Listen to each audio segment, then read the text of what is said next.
In this podcast, I had the unbelievable opportunity to interview Joe. Joe is a cop in a neighboring state. He actually drove 5 hours to be in studio with me, which was amazing. We've talked multiple times, but to actually sit down and have a 2 hour plus conversation with him was mind blowing. Like the amount of trauma that he has seen in his profession and prolonged over time, and how he's been able to fail multiple times like we all have, but yet still gets back up and succeeds and shows people how the right way to cope with the trauma. I honestly have never met someone that has seen so much destruction in a profession in my life. He by far has seen more than anyone I can think of, and for him to cope with it the way he does, and also to willingly put himself in those situations to help other law enforcement professionals and first responders out is absolutely amazing to see.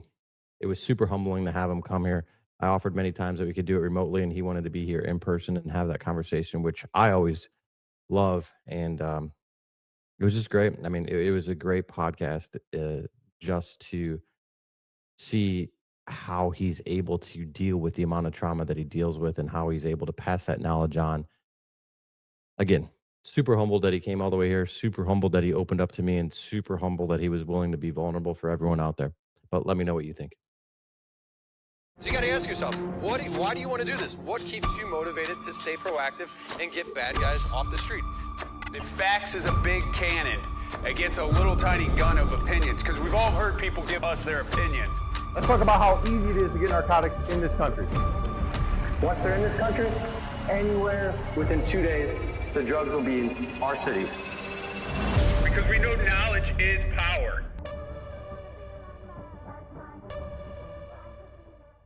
I appreciate you being here, and it's been a pleasure even reading your articles and getting to know who you were. And that you and Tom Rizzo is the one that hooked you up with me, right? I think so. Okay, I think that's Yeah, where it him started. down in Orlando. Okay. Super good guy. Oh, he's one of the best, man. As a speaker, he's Motivating and like inspire, like Oh. everything about him. And he's one of a kind, that's for sure. Talked with him the night before, and honestly, he was teaching there was over a couple hundred people in the class, or his instruction, whatever, and like brought my name up, like, hey, Joe, this is what I was talking about last night, and I was kind of like, hey, there's a room full of people, but Tom's like that. Like if he is great with names and faces, and like if you have a conversation with him, it's genuine, it sticks with him. Not that I'm saying other people don't, but he remembers it. What like you could talk to 100 people in your in that kind of setting, and he'll remember each conversation and why it was impactful to him and what he was trying to relay to you. It's impressive. Yeah, we talked for a couple hours the night before, getting something to eat, and kind of sat and just got to know each other and stuff. He was so genuine about Yep. stuff. It's hard to meet somebody so authentic, and just the passion that he has for trying to make people better and trying to help people become the best person they can be. And I think he saw a little bit of that in me. I shared that article with him, and like I said, I really appreciate the opportunity to be here with you. No, man, it's absolutely my pleasure. It's flattering. I knew who you were to begin with, and when you mentioned your name was Kenny, and he's like, okay, and he said Red Ninja. I'm like, oh, I know who that is. Everybody knows who that is. Yeah, it's kind of funny. The more people know the Red Ninja than actually like really like if you just say my name without attaching that, they'll be like, just another Kenny Williams, because there's a million of us. like you know what I mean? So until someone like my boss on Friday had some guy that they wanted stopped from somewhere down in like the St. Louis area. Yeah. And he was talking to the TFO, and then the TFO was like, my boss mentioned my name, and he's like, the Red Ninja, and he's like, oh, he's gonna go out there and stop it. He's like, no, he's gonna call someone because that's 2.5 hours south of us, but he knows a lot of people basically, and so the 2 and 2 don't go together very Navigating often. some of that networking can be a hassle sometimes. I think finding the person to go out, they're like, man, I'm in the middle of doing stuff with my kids and stuff. I think it's to detach and and that's part of what hopefully we talk about. Just to detach yourself from family and go back into robot mode and start doing your job and stuff. I think there's some difficulties in that. Too many people don't understand the life that we have. Yeah, and especially if you're motivated and passionate about the profession. You know what I'm saying? 100%. There's people out there that do that eat and skate or whatever, you know, that saying, but there's guys and girls that are very passionate about it, that I think that disconnect is harder for them. So, Yeah. you know, you find a very motivated cop or a very passionate cop, those are the ones that it's hard for them to disconnect.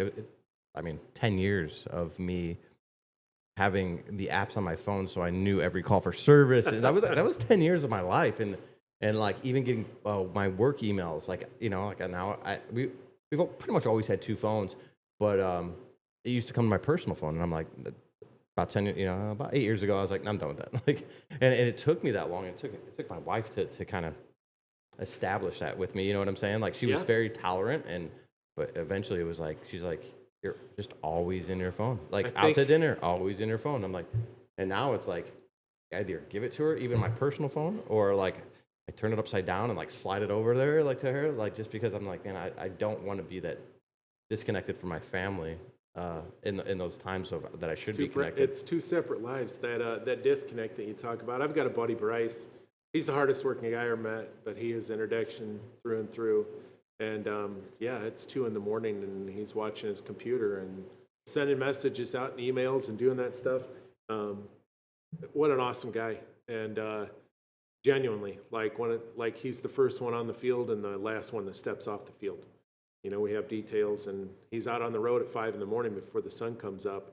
And typically he's the last one to leave and go back to the hotel if we're doing a detail that's a distance away. And thankfully, our significant others understand that sometimes, that's how we're wired. Right. Whether it's incorporated after the job, which a lot of times it is. Sure. And I think that a lot of people don't understand what they're getting into when they join this world of policing, and you know, they see all the flashing lights and the adrenaline dumps, and pretty soon they become part of it, and pretty soon they start ditching some of the I used to, is what I call it. I mean, like, I used to play pickup basketball, and once I got into the police world, I started out in Peoria, and it was a town of over 100,000, and worked in the gang unit. And then I was around a lot of very, very talented people. And I've always done that. I've always surrounded myself with people that are bigger, better, faster, stronger, smarter, and I just compete. And, you know, it's gone, and it's become a very fruitful part of my life. It's something that took over at one point, too much. And I know if a lot of us fall victim to that, those cortisol levels go through the roof, and you're always amped up, and pretty soon your cortisol levels are up here, and your baseline's so much bigger than everybody else's, and you don't have a time to decompress, and pretty soon nothing's exciting anymore. You know, pickup basketball games are no longer fun because nobody's pointing a gun at you. Yeah. You know, your heart rate's not going through the roof and stuff. So I've done the best I can to try, and I've utilized a lot of bad coping mechanisms, and you know, God turned that around for me, and I'm in a position where I'm trying to give back. That's and awesome. Do the best I can to help others. Were you competitive growing up in high school or youth at all, like in sports or anything, or was it more? We all are. Oh, I yeah, mean, yeah. I'm a guy's guy. I'm not a small guy, but I was average size in my high school. You know, I graduated 6'3", 200 pounds, and I was in the middle.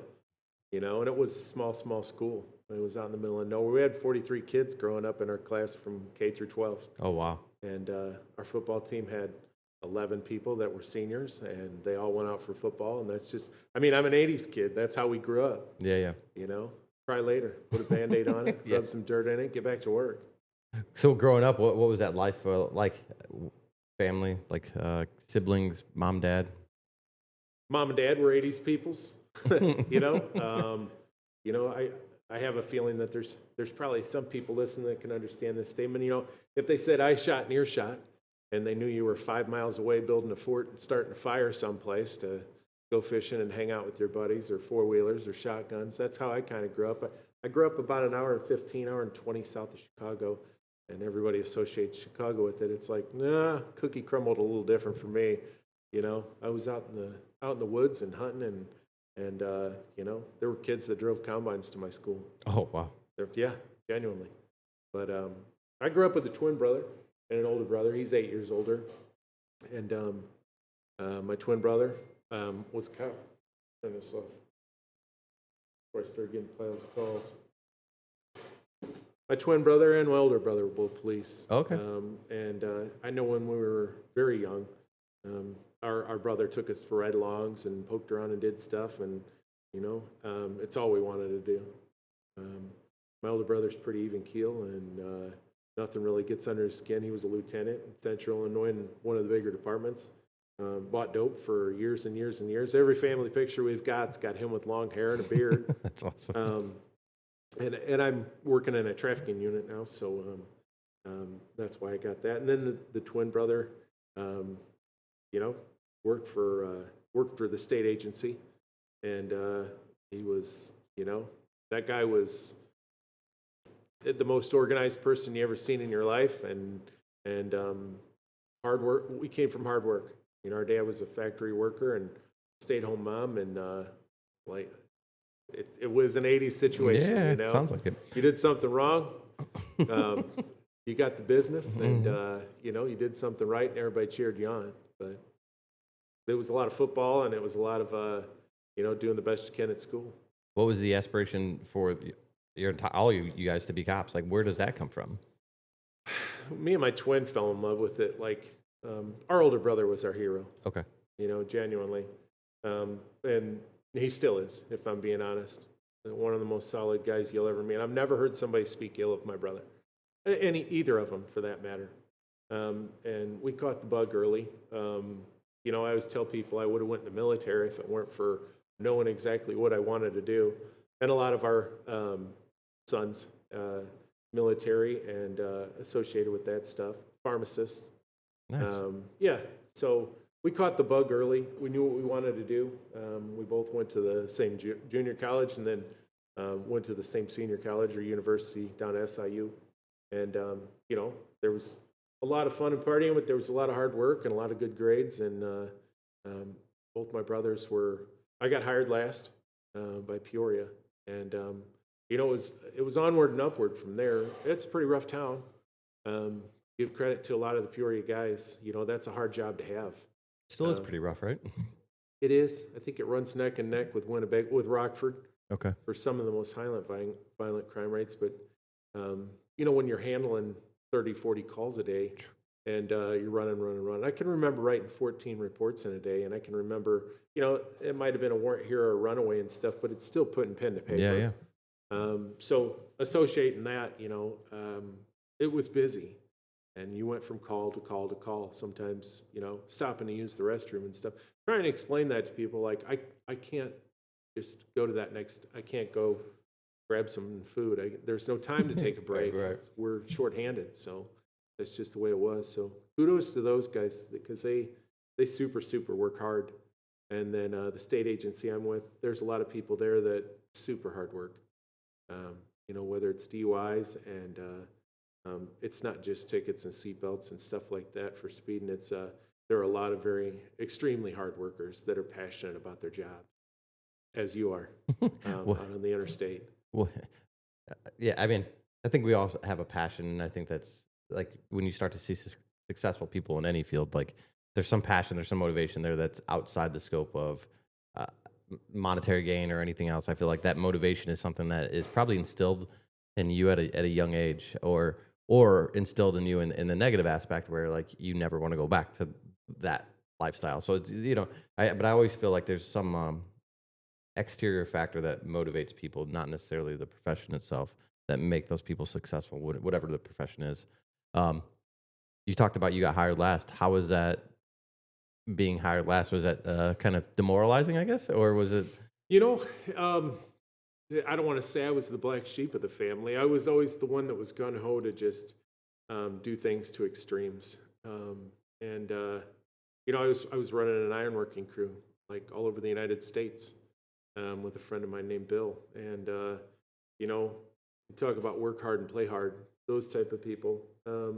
Yeah, when I got hired by Peoria, I was very fortunate. There was, I mean, back then, there were 1,200 people that tested. What year did you get hired? 99. Okay, wow. Yeah. What were you doing in 99? Sophomore, junior high school, somewhere in there. I think it's pretty evident that I'll probably be speaking at the Justice X conference, but I wanted to give my little instructor spiel like everyone else's. And the main reason is because I wanted to come in here and thank all these amazing instructors that are willing to donate their time away from their family, their profession, and their friends to come and make the profession better.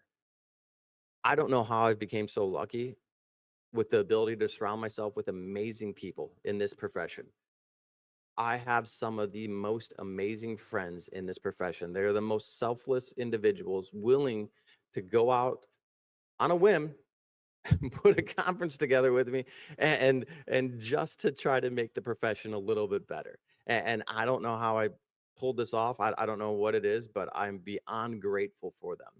That being said, when I speak at the conference, communication is the biggest thing to me. I think that communication is the most important tool that we have as cops, and that's not verbal communication. That could be nonverbal communication. I'm going to focus a lot of my instruction on that aspect where communication is universal. It doesn't have to just pertain to interdiction. It's all of law enforcement. If you have the ability to communicate with someone that is a multimillionaire and a guy that's homeless living on the street, your career is going to be a lot more fruitful. And you have this ability to have a lot more empathy when you're communicating and understanding and being actively listening. Someone else came up with this. I love it, so I'm going to throw it out there. As cops, we are often waiting to respond and we're not actively listening, but you can't do them both. So I think as cops, you ask a question, engage, and actively watch what their response is. It doesn't have to be this such a strict format of what you're asking, chronological order or anything like that. Let a conversation flow like you're talking to one of your friends. Don't just be so rigid. And that's where I think a lot of us fail, and it's not our fault until you know that you're doing it wrong. You'll never know. Like I was very robotic as a cop, and I couldn't communicate with people. I know that for a fact. I'm introverted, and I go to the police academy and all this other stuff. But anyways, I can't wait to see you in South Carolina in April of 2026 with all these amazing instructors. Yeah. Yeah. I felt like I've been all over the world: Germany, Austria, Switzerland, Wow. Italy, Japan, and just visiting friends in the military. That's, like I said, another thing. It's not regrets. I knew what I wanted to do. I kind of wanted to do that on the home front, protect our people too. But kudos to all those guys Sure. and gals Yeah. that do the military thing, you know. So, but yeah, I mean, early on, I always just wanted to be the best at it, and my brother was that guy that led us to that situation. I mean, you would run plates over Ispern way back when, and he could tell you who owned the car. And just that memory and that even keel, even when things were going haywire, he never got shook. My son's a lot like that. I'm very appreciative of my son, Booker. He's my why, man. That's awesome. Him and my daughter, Delaney, they just won the state championship in volleyball. Nice. So, yep, that was over the weekend. Very cool. They're both kind, and they both have the biggest hearts you'd ever see, and straight A's, and they're the reason I get up in the morning for sure. I get choked up even talking about them. They're the best thing ever happened to me. That's awesome. Helped me grow up a lot. Let's say it that way. Yeah, I mean, I guess yeah. When someone else is relying on you, it's kind of hard to. I feel like people can let themselves down. It's hard to let other people down. That's a harder choice. Like, well, if I do this, I'm going to let someone that I care about down. Where I can let myself down, I'm okay with that. But letting people that that depend on you or that look up to you, that's a harder pill to swallow, anyways. I can respect that. Yeah, I don't know. I've failed more times than most people try. I think we all fail, though. Man, I tell you what. But I keep getting back up. That's the one thing about me. I've had some pretty significant friends. One down in the FBI that's deployed through HRT, and what an animal. And some of the friends associated with him, they're even upper echelon in my department, deputy director and colonels and things like that. They're just solid people that always kind of stood by me. And, they're the reasons that a lot of us are able to get back up, that leadership, that power, that, hey, come on, somebody's still, we're there with you. So keep going. But let's talk about Peoria. So when you get hired at Peoria, do you have any type of desire? Like, do you want to do anything specific, or are you just happy to be the police? So I worked, when I started in Peoria, I just wanted to be the best cop I could be. When I started in Peoria, I was dating a gal at the time, awesome gal. And was roommates with a guy from up in Chicago. And we just kind of fell together. Great guy. And of all things, we both got along with this person that I was dating. And they were having some struggles at home they were living with their stepsister, who was another officer. And I was going to get up some golf clubs, of all things. You got to find a distance between the police world and yourself. And my roommate golfed a lot. I'm a terrible golfer. Still am. I like golfing, but I'm a terrible golfer. It's an opportunity to smoke a cigar. And so I went up north about an hour to get my golf clubs. And, I came back, and there wasn't many cars in the parking lot. It's always a busy place. And the apartment complex we stayed at, I don't know if you want me to get into. Yeah, that's good. So when pulling into the parking lot, there's two cars there, and it was awkward. It was like, I didn't recognize it because I was probably amped up to tell my buddy, hey, got my golf clubs. And he walked around the corner, and it was strange for him to be out late at night like that. I'm like, dude, what's going on? And he's like, hey, man. And he come walking up. I said, I got my golf clubs. And he said, hey, sit down for a second. And I'm like, what's up, dude? And he's like, hey, just sit down for a minute. He put my tailgate down, and I'm like, what's up? He said, your girlfriend hung herself in our apartment complex. This was in the second phase of Peoria, and back then, you didn't really speak unless you were spoken to. And it was, I struggled with geography amongst other things, and I almost thought it was a joke. We all go into robot mode right away, just kind of try to take care of things. That's our job. Yep. And it kind of hit me like, man, I didn't really understand. I was like, this is a terrible, practical joke, dude. I don't, and he's like, and then the chief came around the corner, and I kind of noticed all the red and blue lights, and I'm like, oh my God. And I sat down, and tears just started coming out of my face, and I'm not that guy. And the chief came up and said, I'm very sorry for your loss. And I mean, they didn't have an opportunity. You didn't talk to anybody back then. Right. There wasn't a wellness program. There wasn't somebody associated with, hey, perhaps you should get a hold of somebody. They encouraged us to, take as many sick days as you need. They were good about that. We didn't know any better. We didn't know any different.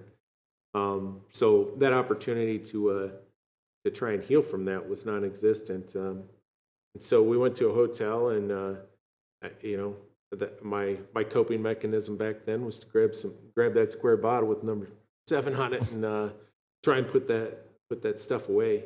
I struggled with that a lot. I had another friend that helped me. Just said, hey, why don't you come stay with me?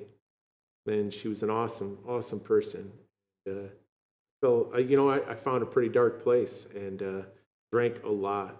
And the funeral came up, and it was when that was completed. Went back home, and Christy, the friend of mine that was had let me stay at her place, and tried to help cope through some things. That what we do, we go back to work, man. And that was my coping mechanism. It worked for that. I shoved it way down and thought I'd forgotten about it. And then, was working. I worked with one of my FTOs, an FTO. I rode with him a couple of times. Super good guy. His name's Jimmy. He was that guy that I kind of idolized. He didn't wear a vest a lot. I thought it slowed him down. And he wore tennis shoes. He didn't wear boots. Because that guy was in and out of the car 1,000 times a night, and chasing people and guns and drugs, and it's what we all aspire to. And I can remember getting the call. They set Jimmy up on a fake foot chase, and they shot him. And when he was down, they stood over top of him and executed him with a pistol. And I don't know. I did what we all do. You find your coping mechanism, and I was very familiar with one in particular. So Well, how close were these incidents? oh, about a year, Wow, that's yeah. and then you know, related, went back to work, go hit it again, rub some dirt on it. We got some duct tape, patch it up. We got calls to handle, and then it was about a year later, year and a half later, year later. I can remember it being a real rainy night. Without getting too far into it, she was training somebody that was an awesome guy, still an awesome guy. And, zipped around a corner and hit a pole. And I and another officer were pretty much the first ones like there. And it was clear that she was no longer with us. And I can remember the other gentleman was thrown from the car, and thankfully, thank God, he made it. He had a broken neck and stuff, and solid guy, one of the toughest dudes, man. And then I can remember the captain showing up. I can remember hanging out with Christy's family a lot. I partied a lot, like to try and get through some of the things that were going on with me, and nobody at that point just kind of noticed how much, I guess. And so the captain showed up, and I was with her family about as much as anybody, and she said, "Hey, as always, we need to make notification for this." She said, "Would you be willing to go up there? I know you know the family really well." And robot mode, should have never said yes, and went up, and I'll never forget that moment. Driving him down to the hospital and stuff. Still think about her all the time. I think about him too. He was an awesome cop, and back to that square bottle again. A lot of the struggles, that was an easy way to distance yourself. The chicken shit way out is what it was. Were you drinking because you wanted to be in that social setting, and that booze was just, or was it more of a numbing for you? I mean, it was numbing. It was numbing. It was a way. It was the only way I could sleep. It was the only way that a lot of us in our positions can sleep. I was in a dark place, and ultimately it led to a DUI and termination, and a lot of time trying to grow up and trying to recover and stuff. Just this month I hit my 17th year sober. That's amazing. And I haven't drank since that night. I have 2 beautiful kids, and that's the most important thing in my life, is being there for other officers. And thankfully, there's a lot of support, not only from my department, but I'm a union trustee with FOP, and Nice. they're pushing together to try to have a pretty comprehensive plan to help with wellness and to change some things. Nobody wants to talk about suicide. I say talking about it is the biggest thing. For me, if you just talk about it, no matter what the situation is, like what you're going through, like just being comfortable and able to talk about it goes so far in my mind. I mean, I'm sure. How long you been doing this? 18 years. 18 years. You've talked to somebody. Mm-hmm. It's everybody wants to see the metrics behind things. Everybody wants to see, how do we equate what you're doing to this and that. It's like, I don't know. I mean, I know there's more officers that kill themselves every year than are killed in the line of duty. That's scary. That's a sad situation. Yeah. If a 747 hit the ground and killed 300 people, because that's about what we lose, and They would down the FAA would ground every 747 until we found out the problem. But, Right. There's 300 of us that die a year, and it's just the cost of doing business. It's sad. It's wrong.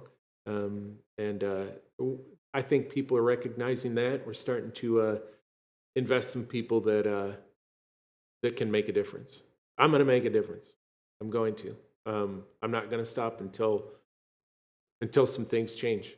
I believe that. Yeah, I know we talked on the phone, but my agency 3 years ago set up a program where we have a clinician that has their own space within. We have our main department, and then we have another one that's like kind of on the south end of our district, but Yeah. it's not really used unless like something happens down there, or like it's small. But they created a little office space for the clinician. So seeing a cop go in there, it's not strange. Right. There's no judgment. and you're required to go there once a year and meet for an hour on duty. So like you have to go. Like it's part of you. Yeah. If you sit there and say nothing, so be it. Or if you pour your heart out, so be it. Whatever it is, but you have to do it at least once a year. It's required, and it has opened a lot of communication from people within my agency that needs it. And so now, you know, the department covers it, and you can have that open line of communication where now it's not this awkward where a traumatic thing happens and now you have to go talk to someone that you don't know, or you know, you have no relationship with. So I think that has changed the perspective within my own agency. 100%. You know, early on, especially, I got a friend, Eli. I went through a pretty traumatic experience and nearly died helping another trooper get out of. We both nearly died, saving him and in some cold water. And I know we were busy, super busy the next day. I'm going somewhere with it, and he told me, "Hey, we need to go back down there." And he made it the sense of presence from a leader like that to step up and say, "I know we're busy. Me and you are going to go down there and you're going to take a look at it again," because you know, nearly died that afternoon a couple of times, and doing cop work, trying to catch bad guys, and then wound up in a frozen river. Wow. And the people that came together and doing that stuff, but what a solid guy to like step up and say, no, I know that this is what we need to do and stuff, just the opportunity to process things. You know, just recently I spoke to one of the SWAT guys, and I'm kind of associated with our wellness guy, and a lot of people call. And a lot of people call late at night and stuff, and it's because I pick up the phone every time, and I'm gonna. And he came up and said, "Hey, man, like, I know you're kind of involved with this wellness stuff. You know, I've had some struggles and stuff." And he's like, you know, he'd been through a couple of bad experiences, a couple of things that he'd seen, like we all see. Yep. Nobody calls us because their kid got straight A's. It's Right. it's never, "Hey, come on over and have cake." It's always, you know, there was a huge fight, we got to clean it up, Yep. or worse. And he said, I don't want the team to think, man, like I'm out talking to somebody like that. I think there's so much value to that. And I knew where he was headed with it. And talking to people, clinicians, you know, say what you want. There's so much value in the opportunity to get some things off your chest to somebody that can possibly recognize a direction that you need to go. Mm-hmm. A vetted clinician. But I said, I don't mean to interrupt you, but like, you look like you bench press a dump truck, man. And he's like, I mean, I work out. I'm like, no, like, what's your PRs and stuff? And he was gigantic. And I said, so, you know, you miss leg day? Or he's like, no, man. And he's kind of like, what are you doing in my business? And I'm like, I said, why do you work out? And he's like, what do you mean? I said, well, why do you want to work out so much? Is it just like a hobby? And he's like, I'm working SWAT, man. I'm harder to kill like that. And I'm like, I've never seen a muscle make a decision. Like, what are you doing for your brain? And who's going to judge you to try and make your thought process more healthy? You do all these things physically to try and take care of yourself. You do all these things. You eat right, you lift weights, you go run, you do all these things. But arguably the most valuable thing that you have is your brain. And if I can go talk to somebody and I can say, hey, I can lay out some things that are bothering me and they can help me wrap my head around them a little bit better, and I'm a more efficient person, and I don't show up to calls saying, gun badge, why am I here? You know, there's less complaints. Yep.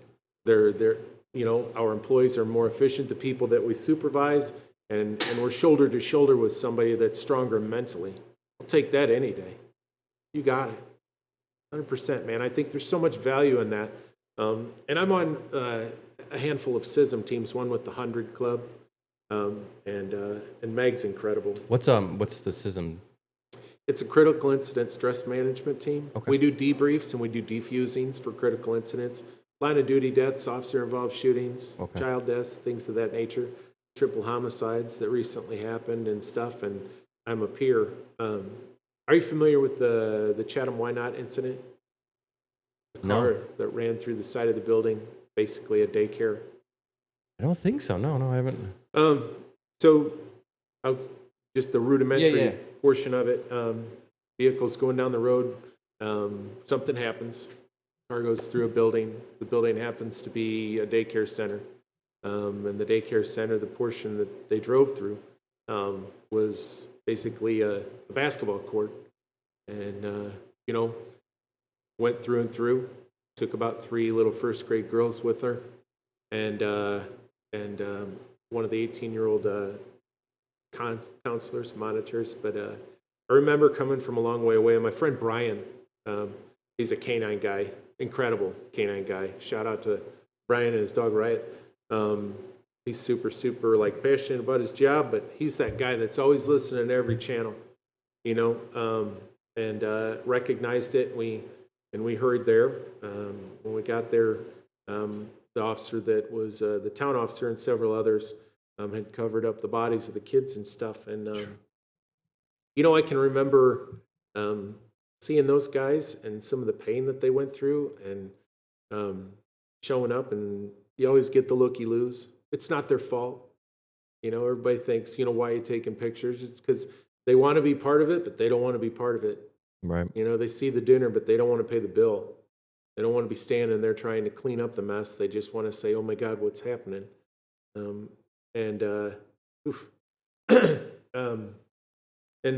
just kind of said, clear out, you guys. And I sat there with the 4 dead kids.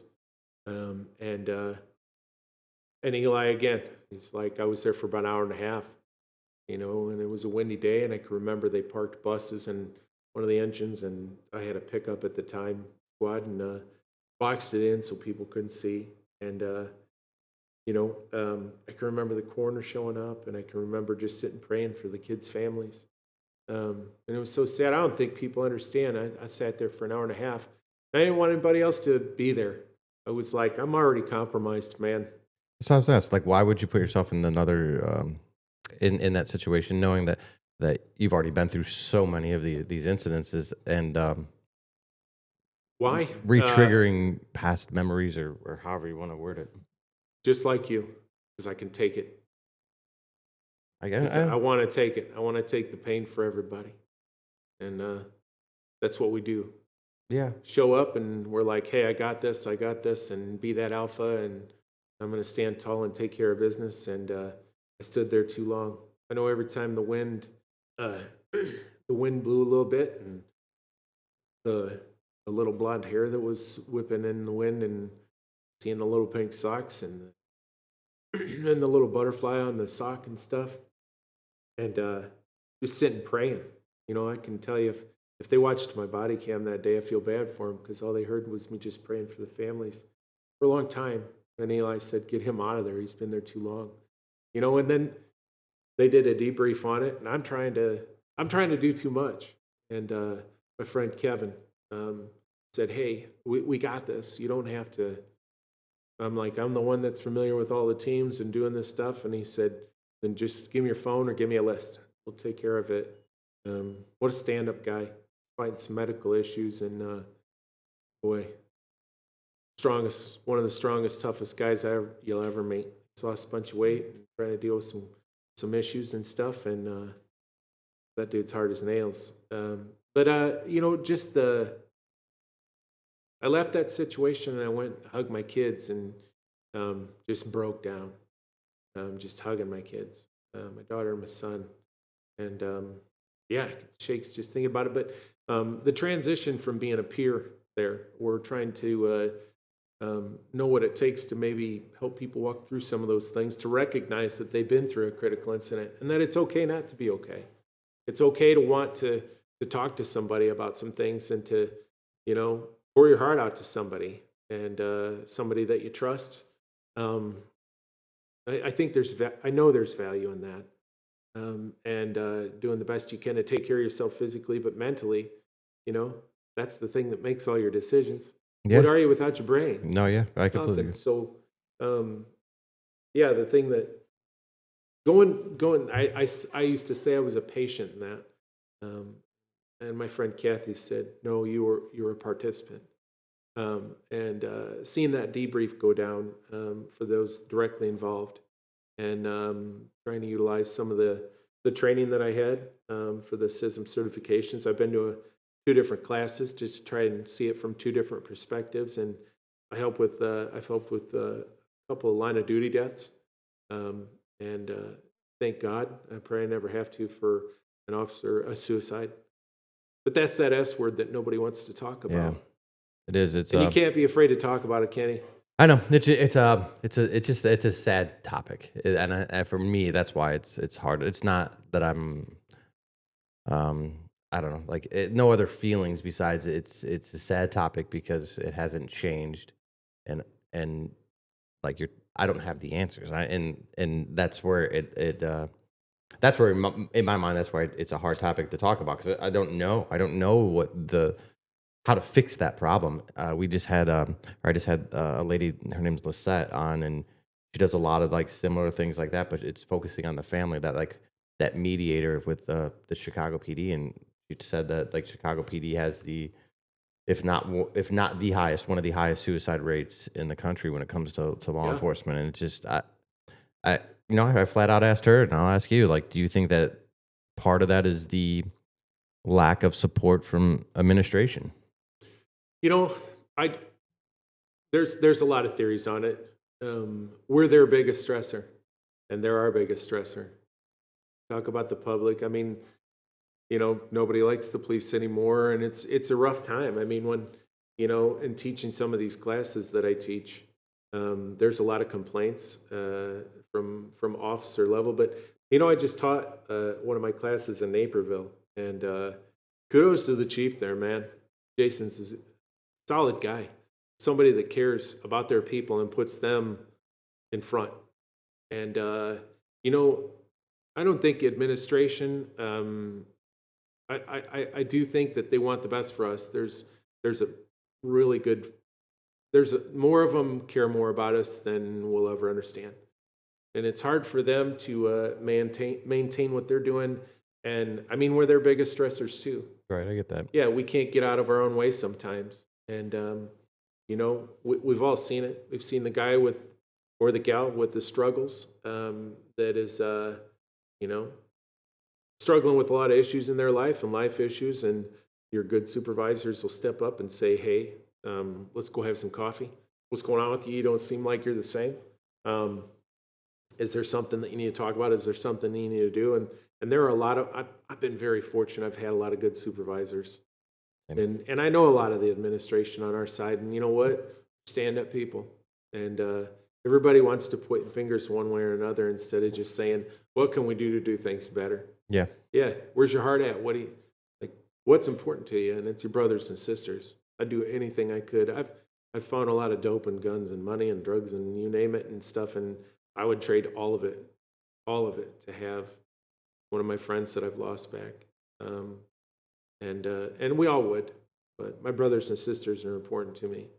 And I feel like I'm making a difference. I feel like I'm doing a good thing. I've been through a lot of things, but the opportunity, it's hard to take it's hard to take constructive criticism from someone that's never constructed. I agree. And so I pray that somebody like me comes along and maybe shares a little of my story and somebody says, hey, maybe I'll talk to them, and I'm doing the best I can. I'm not a doctor or clinician, but I'm well read.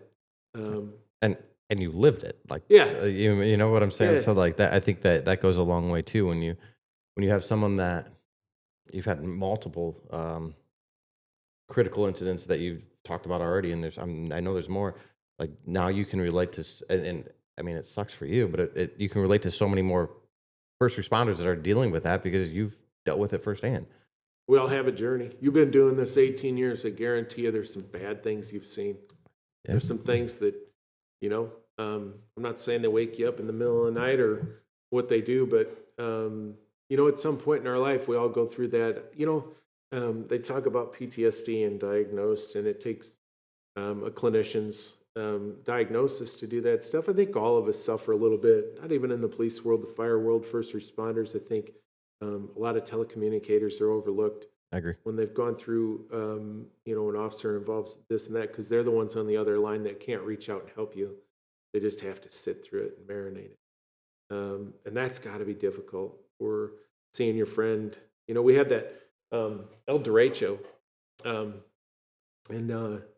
which is a like linear tornado. They had like 5 of them. It went through central Illinois. tore up my house.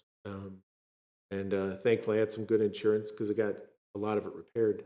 But I can remember my kids were at their mom's and um, huddled up in the living room, and my son and my daughter are both super strong, but a gigantic tree fell through the back of their house and crushed both of their rooms. Had they been in the rooms, they would have been dead. And I was on the phone with them trying to get to them. And I can remember I was doing 45, which was the fastest thing I could do in 3 lanes of traffic, and my car was sliding sideways. Trying to just get to the exit, to get to my town, to get to my house, to get to them, to scoop them up and say, it's okay, Dad's here. And hearing them scream. And a semi had flipped over and almost flipped onto my car from the other side, from the southbound lanes. And I got around the corner, and they said, Dad, there's wind all through the house. I could hear them screaming. And, that was terrifying. That gut-wrenching pain of, I'm reaching for you, and I can't get to you. And then the neighbor getting on the phone and saying, I got the kids, Joe, I got the kids. They're coming over to my house. That's a rough one, going through that. We had the dust storm a month later. You know, the dust storm was 80 cars that were involved, 8 deaths now. Wow. In a 2-mile stretch north and south, just south of Springfield a little ways. And it was a month and a half later, and there were 80 cars involved. And I can remember heading that direction. I can remember on the interdiction team, we were the first one to show up because that's the area kind of where we worked, and everybody dove in. And I can remember, we didn't grab masks right away. It was like, let's go help, and hearing, some of the screams and cries, and knowing that my friends were there. And I can remember putting my hand up, and it was like a dry river of mud going past. You couldn't even see your hand, a foot in front of your face. And then it would all clear up, or kind of. And then, walking up with bottles of water and coughing dust and stuff. I had nosebleeds for days from that. Wow.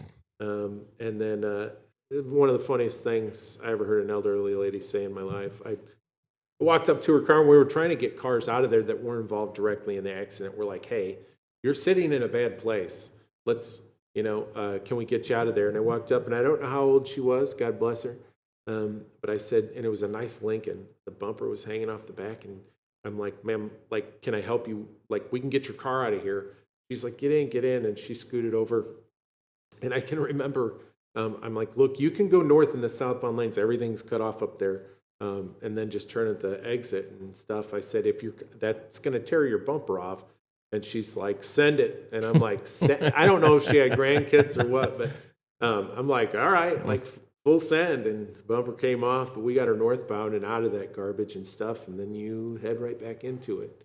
And we were in there for probably an hour and a half. And I can remember,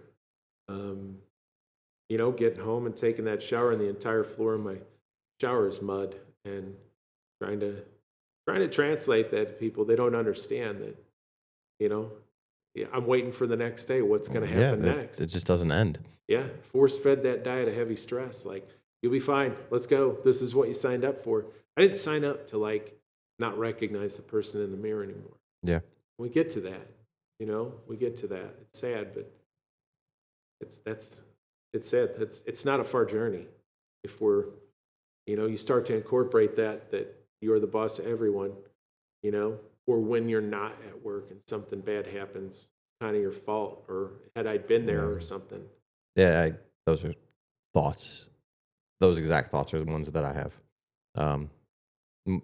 More so than the traumatic things that have happened when I was there, if that makes sense. Those are ones I wonder how it would have played out if I was there, or things along those lines. I don't know. But those are more of the thoughts that I have than. But that's real. Yeah, it is 100%. It's weird to me it's weird to me to think that. Probably not weird, but in my mind, I'm like, why do I have those thoughts of I don't know. I guess in my world, I'm like, I'd rather be there than not be there, and it's probably pretty twisted to think that way. But I don't know. I'd rather be there than someone else being there, or with them being there. I don't know. Painful. Yeah, at times it is. Painful, man. You talk about, I always had my heroes that were in the police world, and they were the guys that nothing ever touched them, nothing ever, not a blemish and stuff, you know, and I'd look in the mirror and say, I'm not there yet, I'm not good enough, and I'm doing the best I can and stuff, and stay strong and keep digging. And, you know, at one point, there were points where I thought I was good at my job, and then somebody would do something. You know, it's always that next load. It's like you hit 10 kilos, I'm going to go hit 11. Yep. I'm going to hit 12. I'm going to hit 1,000 pounds of weed. Okay, they just got 5,000 pounds of weed or 100 kilos and stuff. It's just, you can never measure up. And a lot of that's the right place at the right time. You know, I worked in interdiction for quite a while, and now I'm working with a human trafficking group. And what a solid bunch of guys. So that's got to be really rewarding. It is. You know, there's a lot of demons in the world. And, seeing some of the things, not only with like labor trafficking and sex trafficking, but they're making some progress in some things, and the new ideas and the way, because it's hard to investigate, very frustrating on everybody's aspect. Yeah. I just got back from Omaha. I was out there for a labor conference or a labor trafficking conference, and I think everybody's at the same frustrations. They're like, what? Like, we have to have some type of avenue to go. But there's struggles, and like I said, everybody's got a journey. You know, the never measuring up, or it's somebody just saying, "Hey, I love you. You're doing a good job. Yeah. Thanks for taking care of all the people." I can remember years ago, I was laying down and watching Moana with my daughter. And if you're unfamiliar, which I'm sure you probably are, Yeah. yeah. Towards the end, when she gives Maui back his fish hook that says thanks for saving the day and doing stuff.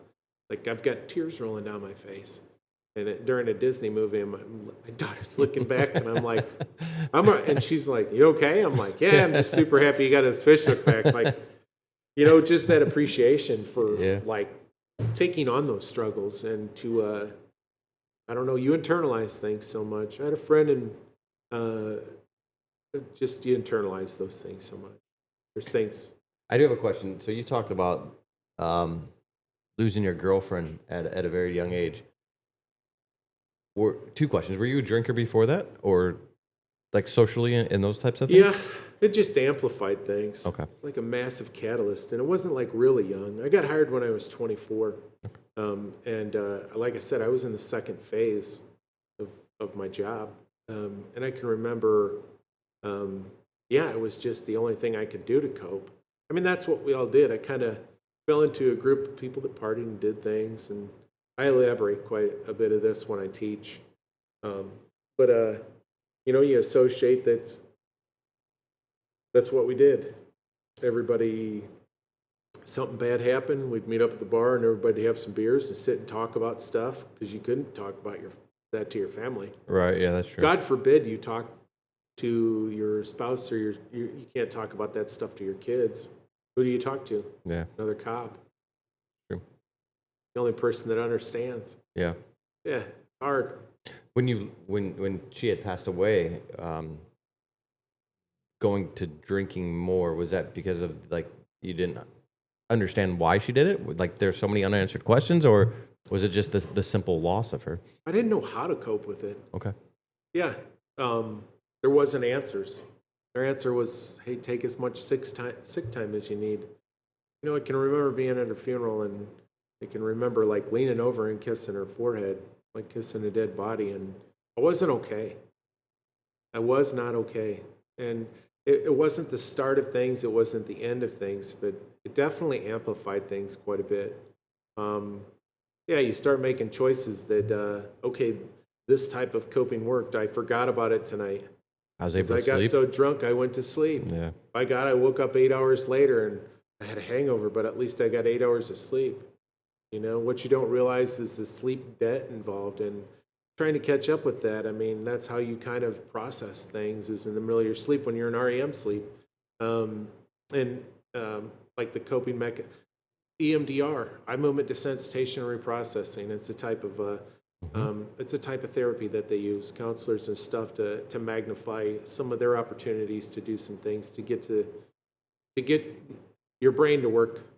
It's almost like reprogramming, right? Does that make sense? Well, without getting too sciencey, I mean, your amygdala is kind of like your gateway. It's your fight, flight, or freeze, and anything that that amps that up. And I know you read my article, which I'm super flattered by.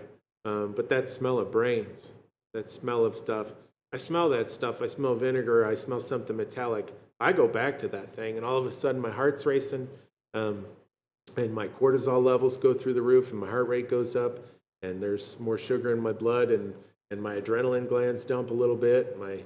And everything happens. My temperature, everything. To associate, I just didn't know how to cope with things. And there's so many more opportunities people are recognizing. I mean, you teach a lot, and you've been doing this 18 years. Things have changed so much. Not for weaker or stronger. They're just different. Yeah, no. And even for me, like, so, yeah, like, I always go back. There's 5 years on the job. There's a traumatic thing that happened to me. And no, I'm not bashing anyone, but like, I struggled with it. And when I reached out to get help, I was told basically, like, he's not a good person. Who cares? Kind of like, and like kind of like, you shouldn't be worrying about it because he's, and that was just the way even 13 years ago, So, Yeah. And like, to see that and to see now where, like, within 10 years, my agency now has an in-house clinician that I could have, instead of finding my own way and navigating my own way through that, which thank God I did. I mean, I did drink more maybe right after that, but then I realized there was that wasn't good and there was an issue. So then speaking to a friend who was a clinician, and that's all I really needed to do is like talk and make sure that I was okay. Like that's what I told him. I was like, you're my friend. I know you can't theoretically see me because of a conflict of interest. I was like, but can I just talk to you? And if you think that I need to go seek help elsewhere, like, I have enough respect for you, like, I will do that. Yeah. And we talked, and he was like, that he didn't say it. So I was like, all right, well, I guess, like, and ever since then I've been able to talk about it. But prior to that, like, there was a time where I didn't know what to do. I didn't talk about it. I just ate it every day, like, kept reliving it, kept re-seeing it. And it wasn't good for me. It definitely wasn't good for me. We're headed in a good direction. We really are. Both with the unions and with departments and stuff. I really see, I mean, like I was saying, when you teach, like way back in the day when they taught, they'd say, I can remember when I first started, if they said, who here has been in a fight? The whole class would have raised their hands. And nowadays, like when I'm in a class, and I've done that, a class of 50 people, like, who here's been in a physical fight? And you might have 2 or 3 people, or maybe there's the 6 people and stuff, and it's like, well, tell us a little bit about it. And, like I said, it doesn't make it any stronger or any weaker or anything, and maybe they use their words a little bit better, or maybe it's all social media stuff, but it's just, people say, well, yeah, times are changing. That shit's in the rearview mirror. They've changed. Yeah, for sure. The opportunities to look at things from a different angle, from like, okay, like, back in the day, it was police work's changed. Yeah. Computers and cameras, and we all know this. Yep. And just trying to relearn the environment all the time. And I'm helping out in investigations now, and doing the best I can to keep up with those guys. Holy moly, and gals, they're incredible. They don't get enough credit. I worked investigations a little while when I was in Peoria, and always kind of understood everything behind the scenes. We go get a dope load, and they're like, yeah, those guys came and picked up the stuff. They don't see the 10 reports that they had to write, and all the calls that they made, and the everything, the evidence, the inventory, the things like that. It all has to work together. And knowing a lot of different people's jobs is very helpful. I think it helps you become a better leader. I think people that have been in a lot of different points of police work are able to step up and take that role on and just say, no, let's head this direction with it, and try to make everybody work as a team. It's our job to make sure that everyone that works for us, under us, next to us, works more efficiently. That's what makes us strong, because I can only do so much by myself. But if I'm good at something and I help other people do the same thing, then there's 5 of me doing it. And that's completing the task. That's taking care of business. Yeah, for sure. But yeah, there's a lot to that. But 18 years, I'm sure you've seen some terrible things. Yeah, I mean, I don't know. There's always people that seen way worse than I've seen, so it's not. And I'm not That's trying what to we always downplay. say, brother. Yeah, I know. I know. That's what we I knew always that's what say. you're gonna. I'm not downplaying it, but yes, like like there's always. I look at it and I'm like, I've been pretty fortunate working interdiction. I feel like I'm not having to see as much as other people. I don't have to go to those specific calls, like so.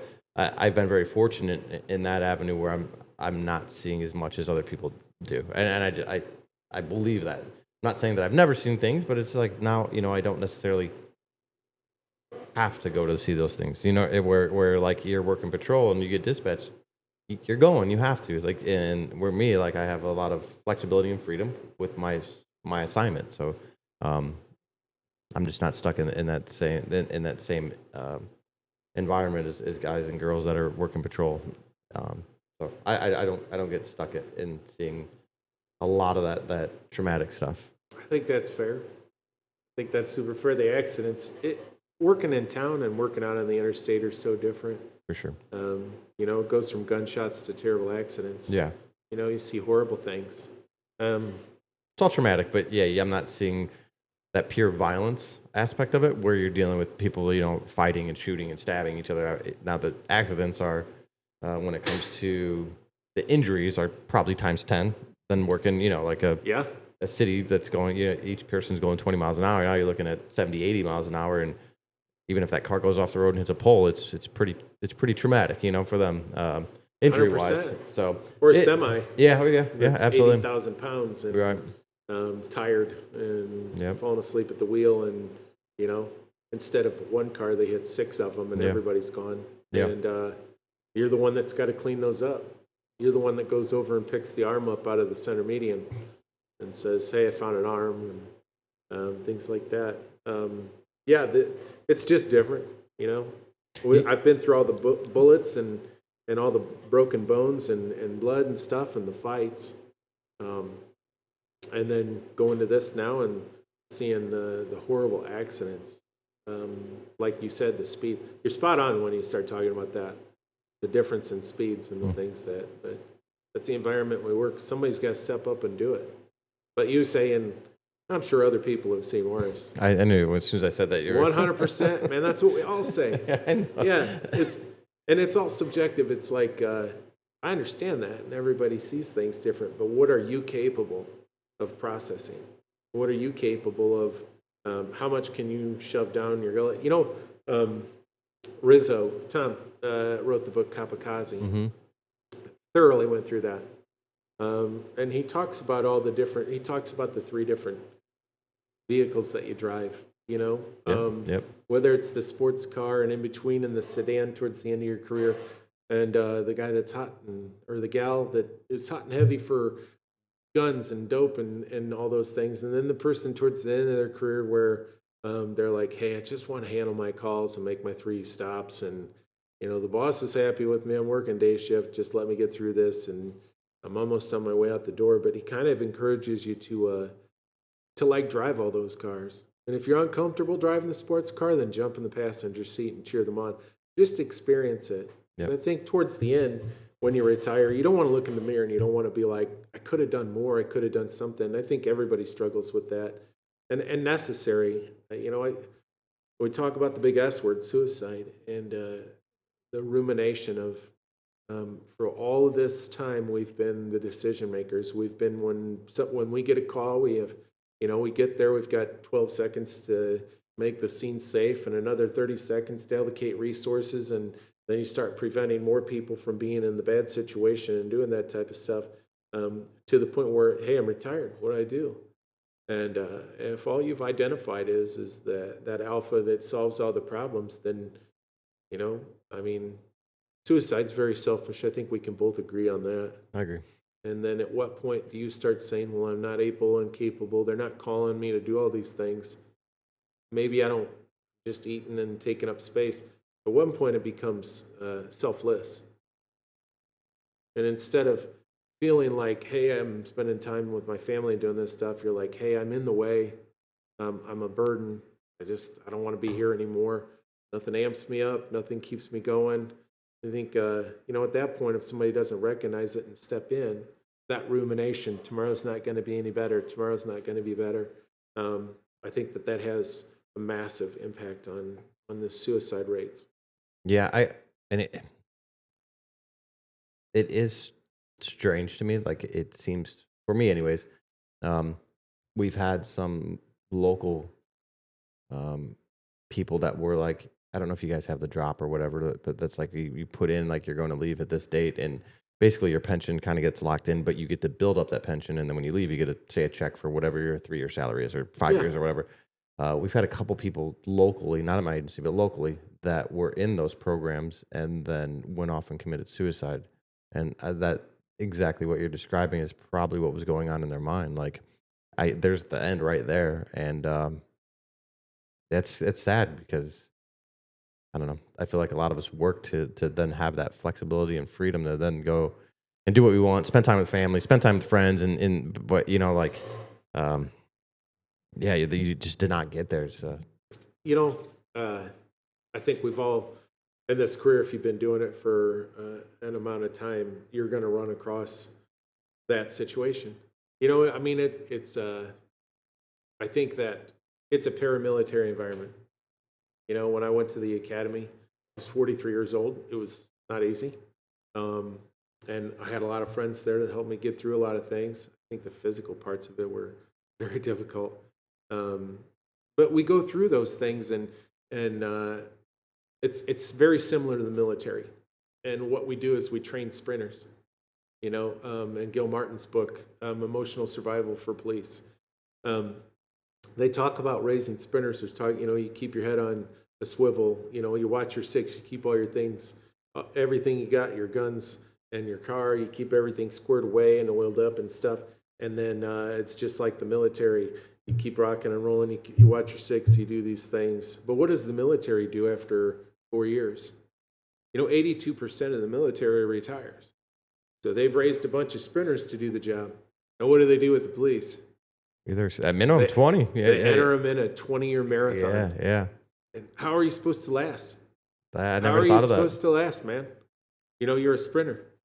Interesting. I can drive down the road, and God bless my kids. I must talk too much around them, but if we're going to see grandma and grandpa, or we're going someplace when we're on the interstate, my son and my daughter are like, check it out, Dad.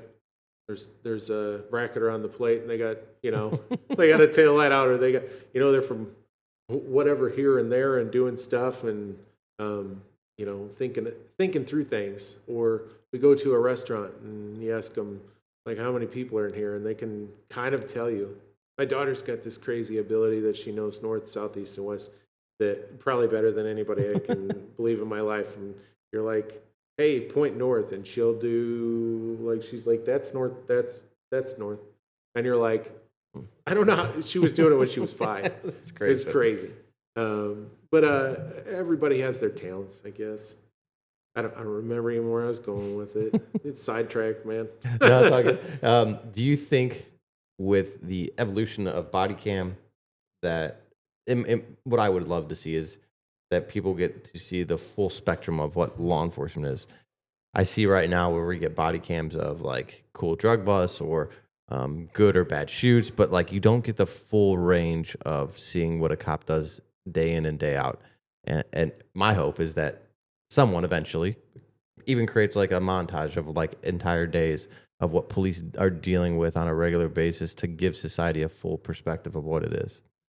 They don't want to see that portion. I know. They don't want to see the boring stuff. I know. They don't want to see the cop cry because the kid died. Yeah, you're right. I mean, like I said, I'm standing around all these dead kids and for an hour and a half. And, my buddies Kevin and Eli say, hey, go get him out of there and stuff. But, I'd be sad if I knew somebody had watched a lot of that. Because you sit there with tears rolling down your face and you think, I got to stay strong. I got to be the one that can handle this and do that kind of stuff. And kudos to the crime scene people that show up and move these children's bodies, take pictures and do that stuff. The ones behind the scenes that have to investigate and do that stuff. How does a coroner go through this day in and day out? I agree. Total respect for somebody like that. You got to be a special type of person to handle that or to compartmentalize that and deal with it on whatever terms you can. Yeah. Because yeah, I don't have that strength to just do that on a day in and day out with dead bodies and kids and stuff. Yeah, as a cop, I hate seeing dead bodies, even naturals. Like it's just I'm sure many people, and it doesn't sound strange, but like I guess I didn't realize going into being a cop how many dead bodies you would actually see, and not even traumatic things, just natural deaths. And I've never been a fan of it. I just don't like it. I truly don't. I'm sure no one enjoys it, but it's like I would probably take any other call than even going to like a natural death for whatever reason. It's not my thing. Not my thing at all. Yeah, I can remember going to a double suicide in Peoria, and it was a mother and her son. He Oh, had man. diabetes real bad, lost a foot, was suffering and doing this and that, and they had gotten their hands on some medication and mixed it up a lot, and had the idea that they were going to take the medication, and they lived in an attic. It was the middle of the summer, and you know, the medication or the whatever they tried to OD on, I do remember it, but the thing that they tried to OD on gave them seizures really bad to the point where everything came up. They sat and choked violently and stuff, and so I can remember the son went first, and mom decided she was going to put a bag over his head, and like he'd passed away, and then it was her turn because she just was tired of it and watched her son go through this, and like couldn't get the bag over her head and stuff, and like 4 days later you're getting called to this, like there's a smell upstairs and stuff. People don't want to see that. No. And you peek your head up into this thing and you smell and you're like, my God, dude. And it was the first time that I'd put Vicks on my nose. Fred came up there with me. He was an investigator. And I'm going somewhere with it. Like seeing that it was that type of scene, getting everything taken care of outside, nobody else comes up. Fire department, we don't need a strip run on these people. We know that they're gone. But seeing the investigator come up, and maybe it's weird to talk about this, but him pulling down their eyelids and seeing the little black dots in their eyelids from asphyxiating, I didn't know how he could do that. I didn't know how he could like push through that. And hey, you want some Vicks and stuff? I'm like, how many of these do you have to see before like I'm pulling people's eyelids down and doing stuff? It's like, And it has no impact. Like right, like this is Yeah. this is just a carcass to him. You're like, holy cow, crazy. Yeah. I feel like death is one thing, but like the investigators that deal with like the sex crimes and having to interview the suspects and having to almost like normalize it so the suspect will open up and get a confession. Like I give those people, because I'm like, I don't know, like there's many crimes that I can understand and rationalize, but like you hurt women and kids, it doesn't make sense to me. So I don't know like as a person to be able to like that Disconnect and being. yeah, to open up, to get them to open up. And like, those are the ones that I'm like, man, like, I applaud them because that's one thing I do not have. I can't come up to you and try to interview you about the egregious things you just did to a kid and then like try to normalize it so I can befriend you and then you'll confess to me. And I just, man, more power to them because that's one I know for a fact that's no position I could ever succeed in. I would fail miserably. Yeah, kudos to them. I'll tell you what, that position to be in, and that I'm not saying that I haven't been in that position. We advocate for a lot of victims. So I'm not really in that suspect role. I am, but I'm not. A lot of our job is just advocating for victims and trying to get enough information to do things. And the cell phones and the amount of information and evidence and platforms that they're on, metamedia, it's a lot to learn. And some of the people in there, God, my buddy Sean's incredible at that stuff. And Nate and Ed, they just go. And it's like, sometimes it's hard to find the next step. But like I said, I went over to this unit and it's like drinking out of a fire hose. Those guys, investigators are something else, I mean, it's not that immediate. It's not you stop a car, there's drugs, you tow the car, you arrest somebody. I'm moving a mountain and there are so many moving pieces And if I don't have help from some other people, like, it's difficult. Yeah.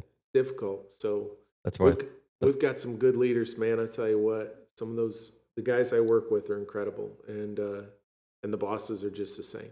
They're awesome. That's what kind of why I think I like interdiction. It's the instant gratification. You know, Dopamine. I don't, and like I have much respect for investigators. It's just so much of it. Even in patrol, like it's always it's nonstop.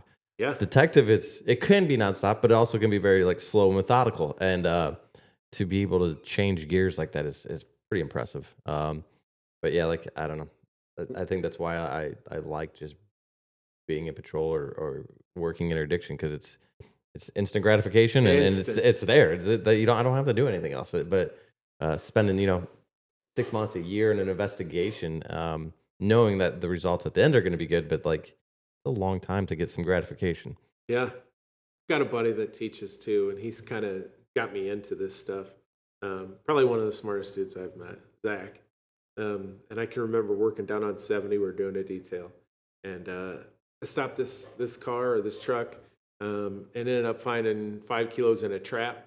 Like everything had been torn out and put back in, and doing this. And my buddy Kenny helped me find that stuff, and Dustin. They're incredible. I can't give enough shout outs, man.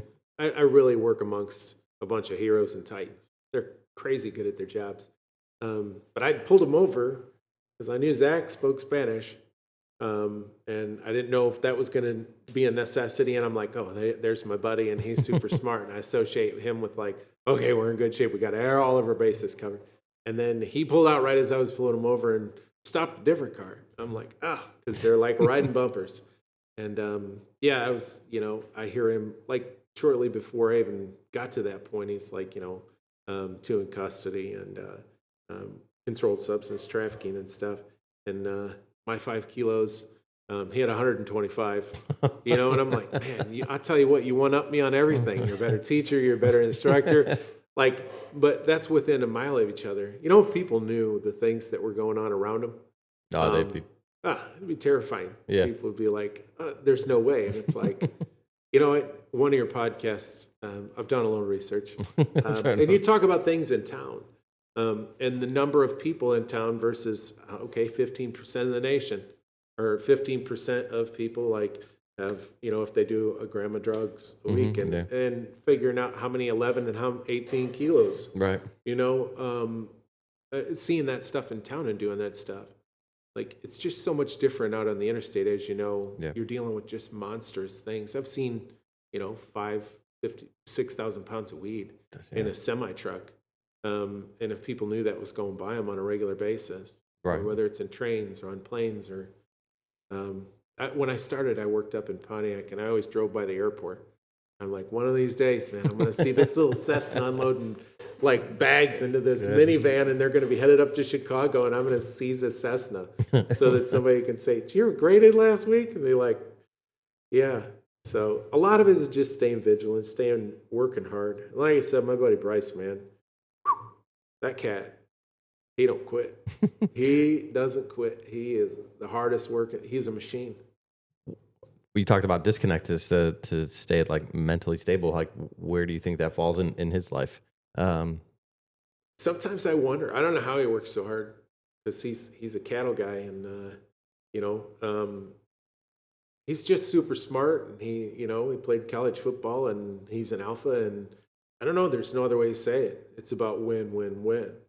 And like I said, when the day starts, he's the first one with boots on the ground, and when the day ends, typically he's the last one with boots off the ground. And I think that's why he's so successful. Passion and his heart in it, but that disconnect, like, I don't know. I know him pretty well. I know he loves his kids. I know that he has family time, and he separates that stuff. And that balancing act is incredible. But yeah, I've never seen somebody work as hard as him. Incredible. When you ended up losing your job in Peoria, how long before you became started working with your new agency, and then what was your life like during that era? Well, in 2009, I lost my job in Peoria to a DUI, and I spent 11 years outside of the job. I was a union electrician. So a lot of my friends have a lot of free electricity and wiring basements and hot tubs and car chargers and all kinds of stuff. And I enjoyed that job. You know what? I just feel like God put me here to do this job. And I can remember testing at a lot of different agencies. And I lived in a little apartment. And, you know, all I ever wanted to do was be a good dad. You know, my daughter's a volleyball monster. She's incredible. Shout out to her and my son, who's getting into the medical field. Nice. So I did something right because they're the kindest people in the world. But we stayed in a little apartment, and to this day, I still don't understand. I ask them, what do you remember being the best times when you were little? And they're like, staying in the apartment. And I'm like, what? And, you know, we didn't have much. I worked a full-time job with the electricians union. I was going to school full-time for electrical engineering because I knew I could do more. And I was a math guy. I'm like, nope, I got to bounce back, you know. And then I worked at a couple of small departments, helping them do some things. And, you know, my job, the opportunity to get back into policing, I owe a lot to Barkley. Just an amazing guy. Biggest heart you'll ever see, and he tries to do things, always trying to do things the right way. Both of his sons are cops. One of them I work with, and they're both stand-up dudes, you know, hard and heavy on football and stuff. But I think some of the hardest things were going through a divorce at that time. We're notorious for going through divorces. Yep. Just met a guy last week that was on his 7th marriage.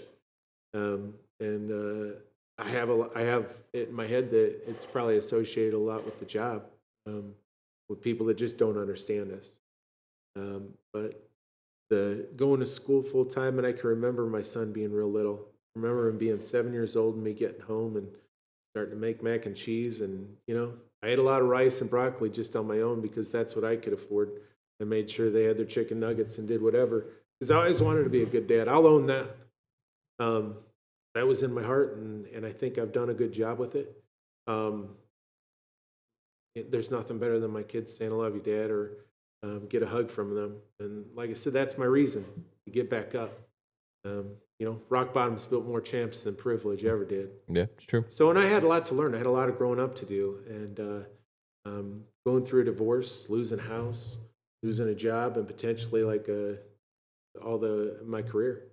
And I'd tested a lot of different agencies, and they all erred on the side of caution. And the current agency that I work with, I'll never forget it. There was a couple of people interviewing me, and they're like, "Tell us a little bit about yourself."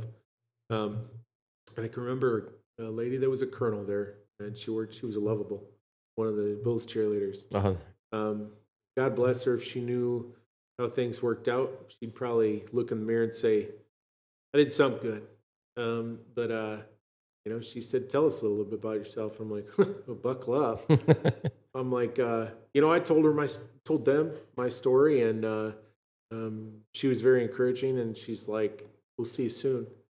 And I can remember the other gentleman saying, "We can't really say that," and she says, "See you soon." So God bless her for opportunities. I thank God for a lot of opportunities. That's a hard thing to approach too, in classes. You know, that Christian aspect of things. It's super difficult to teach into that because you don't know how people are going to feel about it. Yeah. And I don't know. The last place I taught, like I said, that chief, and they have a clinician there, and they have a chaplain there. That makes me happy. Comes in and said a prayer before class, and I'm like, we got it started in the right direction, you know. And progress isn't a speed; it's a direction. Yeah, it truly is. You know, if you can take a step, take a step. You know, that old acronym, the forest beyond the tree. You know, all right, let's go. I can't see this far. You know, it's that guy in the tall grass that says, "Well, where are you headed?" And like, "I'm going 2 miles that way." And they're like, "I can't even see there." And can you see your next step? Then take it and just keep taking the next. I think my kids had a lot to do with that too, and my friends, the people that were encouraging and stuff. But I don't give up, man. What put you down this avenue of wanting to put yourself in? Well, No, you didn't want to put yourself in all these traumatic situations, but I guess I you know where you're have. going with it. Yeah, like what made you want to go out and help people that have been in these traumatic situations? My friend Kevin did. He's our union president, and that guy truly wants to make a difference and help people. And he knew a lot of my story, my best friends. And he said, hey, would you be willing to maybe head up a wellness initiative through the union and stuff and with our department? And I said, yeah. And I don't do things less than full throttle. It was something I found value in. And so I started reading. I knew I wasn't going to be a doctor. I know I'm not a clinician, but I'm easy to talk to. And I've been through a lot. So people typically like kind of say, hey, what would you do in this situation? Not that I know anymore or any less. They're just like, hey, you've been through this one, right? And I'm like, yeah, chalked that one up about 8 years ago, you know? But I wanted to do good for it. And I've read about 17 books on it. PTSD, EMDR, you know, the Finnish study that deals with saunas and ice baths. And I fought for it because he's a good friend of mine and I knew he was headed in a good direction. And because I want to make a difference, I don't want people to eat the shit sandwich like I did. If I say one thing or do something, that's what I was saying. It's hard to measure the metrics behind some of this stuff. It's hard to say. But I know for certain that both young and old officers are seasoned, whatever you want to say, that there's value in it. And that a lot of the old dogs get up. I've had a couple of people get up crying and walk out of class and come back up and give me a hug. I know I had one person come up and say, if I'd had your class 25 years ago, I'd still be married to my first wife.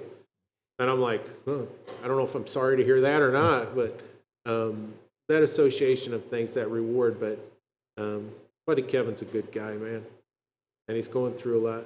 I pray for him every day. I pray that anybody listening to this tosses some prayers his way. Because I love him to pieces. And man, I worked the road with him, and you know, he had a dog, incredible interdictor.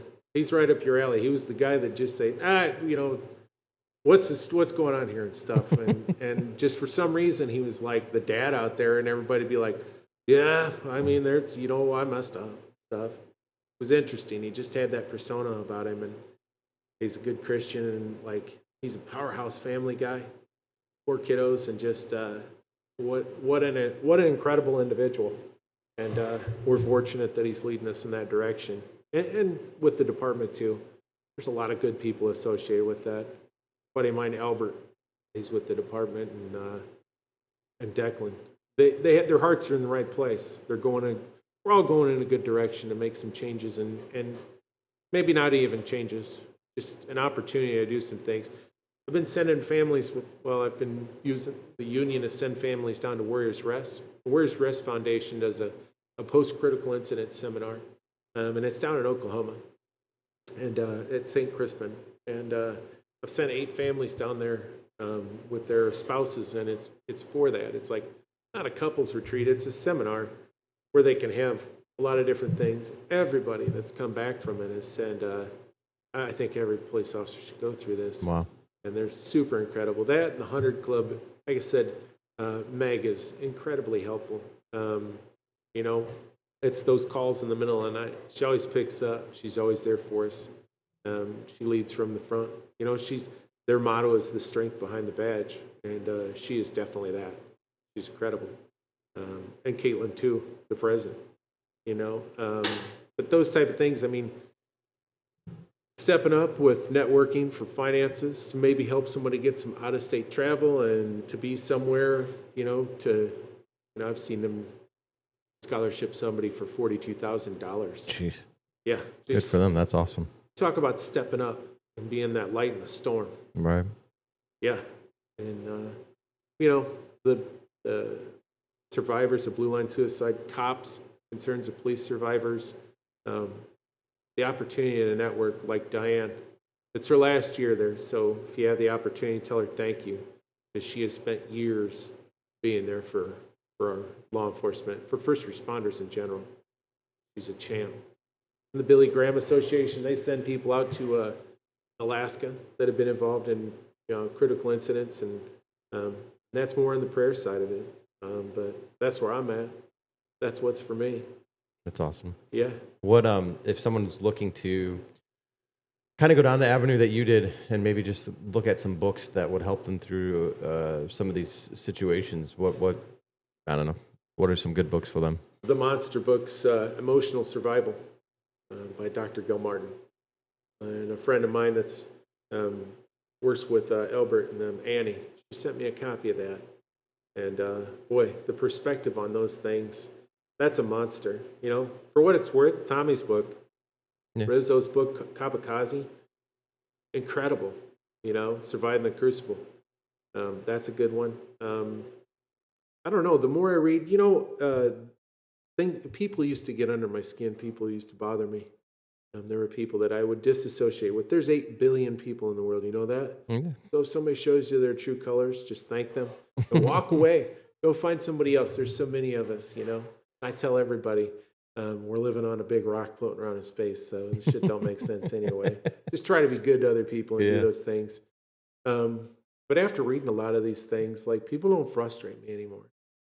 I just got my head wrapped around the fact that, you know, nobody's born thinking, I want to be a jerk. I want to do this. I want to do that. And, you know, nobody's born that way. People make them that way. So I feel bad for them, and I pray for them a lot and think, you know, I pray for the things, I pray you heal from the things you don't talk about. Because the opportunity to just look at a situation and just say, I wonder what happened to that person to make them so angry all the time or so upset. I'm fond of that. I have a different approach to a lot of things.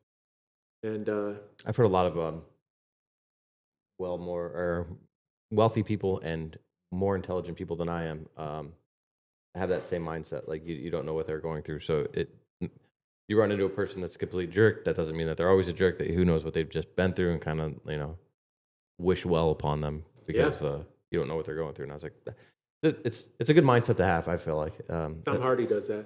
The Tom guy Hardy. that was Venom, the guy that was Oh, really? Yeah. He's a big fan of that. And I read a lot of his quotes. You know, the quotes and stuff, I mean, we all go through reels and stuff, and it interrupts my sleep quite a bit as well. I doom scroll until it's like midnight and stuff sometimes. It's self-induced insomnia. I completely understand it. There's so much good stuff, and it's funny because most of my reels are all something, a prayer, or it's something associated with wellness. And so I'm the king of having the one-liners to deal with something like that. And I've read some really good ones. You know, I seen one the other day that said, you know, they say, you know, Alcoholics Anonymous and stuff. It's typically in the basement of a church, and everybody, it's free coffee, and people are outside smoking and this and that. And they'd said, you know, when people go to church, you can always tell when someone's been through AA, because they're like, well, I could go up and hear about all the miracles, or I could go downstairs and see them. Oh, yeah. Yeah. That's a good I've one. been sober for 17 years, and my life's a lot better. I thank God all the time for rescuing me from that, because that's what it took. And whatever it takes for other people, I'm not saying it has to be God and stuff. That worked for me. That worked for me. Your siblings, did they ever go down the drinking path, or was that more? They always had that button. Okay. You know, they always, I never had that button. I think it was, you know, growing up and trying to do is, you know, stay strong and do those things. I think it probably developed early. I don't really do anything less full blast. And I think that had a lot to do with it. I have a question, so you don't have to answer this either. If Fire are you the guy that once you have one, you have to have 10, or They say one's too many, and yeah.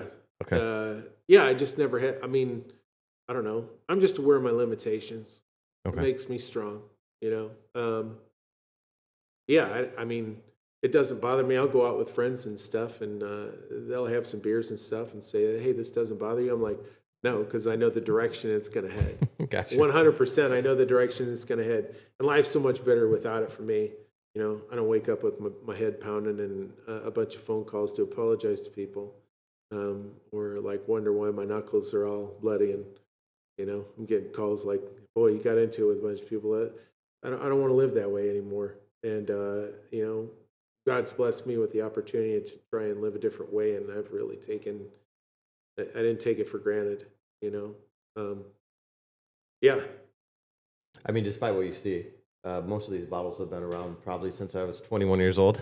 Yeah. Yeah. So I'm Irish, and when I'd have buddies over, they'd always bring me bottles of Jameson, and thinking that I drank it. And I'm actually, when I drink, I drink like rum. I'm more of a rum guy. So these have just been sticking around. Made multiple moves. Your proper 12.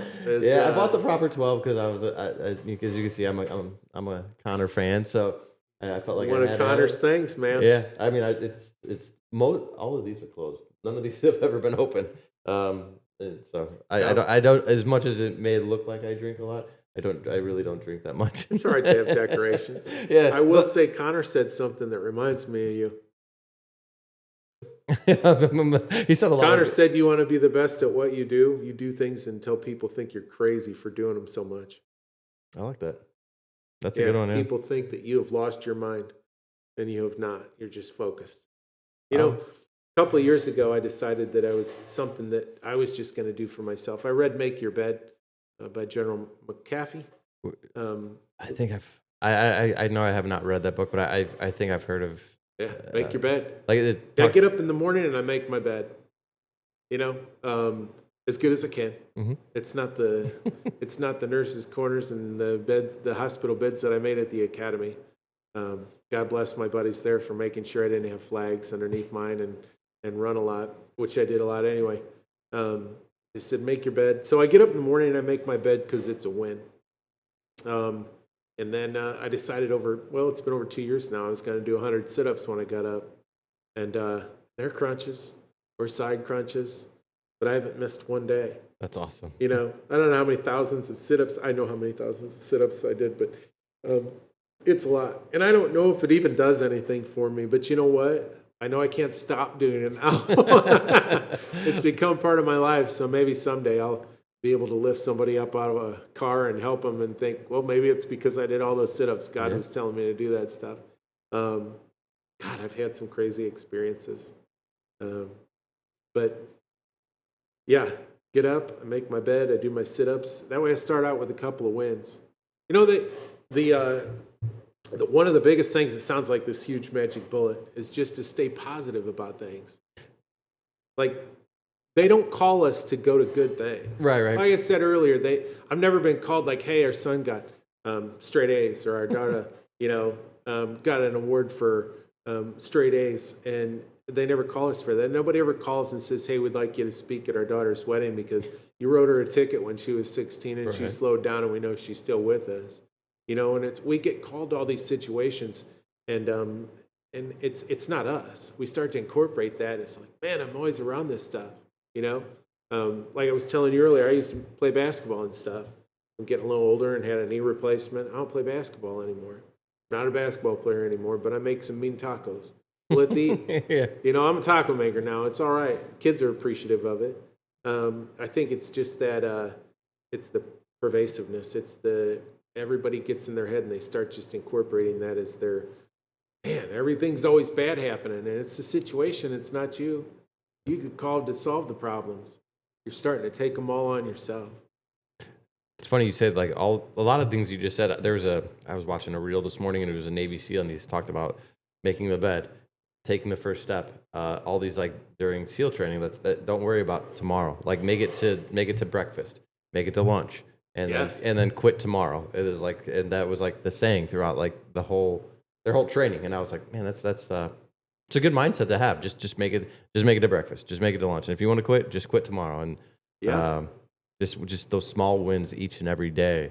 And before you know it, it's a big win that you're not even realizing that's taking place. Might as well be the motto of my company, and it's on the back of my coin. It's one more day.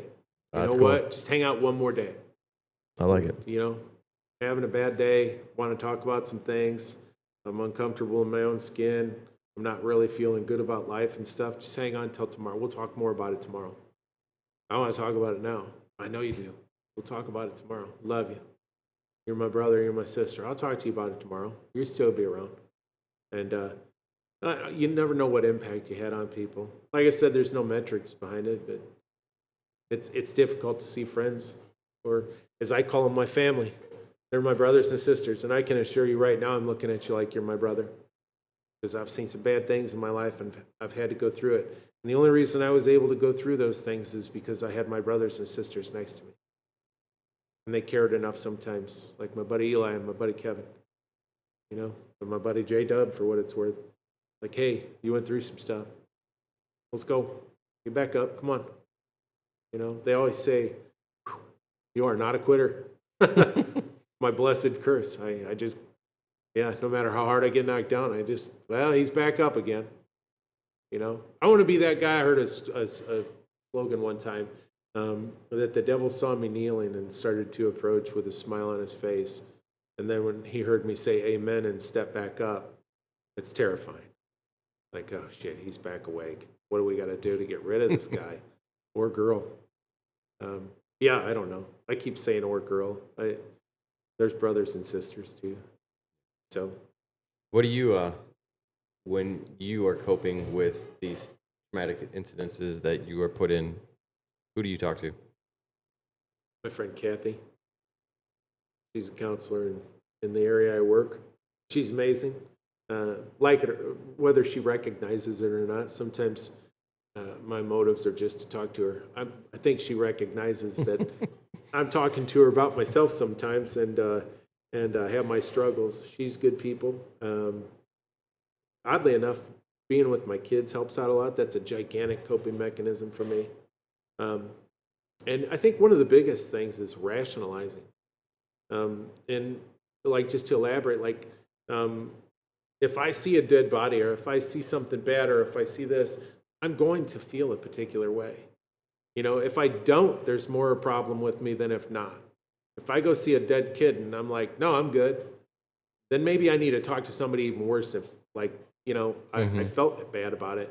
But yeah, that rationalizing, like, it's okay to feel like crap about this. It's okay to need to talk to somebody, and I'm capable of that. I want to. But to talk to people, When you're trying to I don't know, get these people to open up to you, how long did it take you to realize that you needed to open up and start to cope with all this, and what was the deciding factor? Long time. Long time. I still struggle with it sometimes, but if I don't practice what I preach and get some help and talk to some people, then I'm at ground zero. I'd talked about saunas and ice baths and stuff. I hate ice baths. They're terrible. I freeze. It's a love-hate relationship I have. I had a knee replacement. It feels like someone shoving a sword down my leg. And I built a sauna at my house, and I'm in it 4 or 5 times a week. 160, 170 degrees. And I sit in there and just sweat, and I've got acclimated to it. And my friend Kevin, he's just the opposite. He's like a little polar bear. I think you could throw him in a snowbank for an hour, and he'd probably come out and shake off like a husky and just walk off like nothing happened. And then when he gets in the sauna, he's like, nope, hot. I think it took me a long time to figure out that I needed to talk to people. I think that had a lot to do with it had a lot to do with reading and researching and doing the things that I've done. And I have. I've found some counseling. I found some help. Like that SWAT guy, kind of nervous, like somebody's going to think I'm weak. Somebody's going to think, man, I don't know if they're going to be there for me if they can't handle this and stuff. And it's like, that's the exact opposite, I think we put that stress of that exact issue on ourselves. I mean, there might be some outliers where, like the old mentality, but I think for the most part, the profession looks at you as a bigger or better person, realizing have enough self-reflection that you need help than just eating it. And then all of a sudden it's going to blow up one way or another.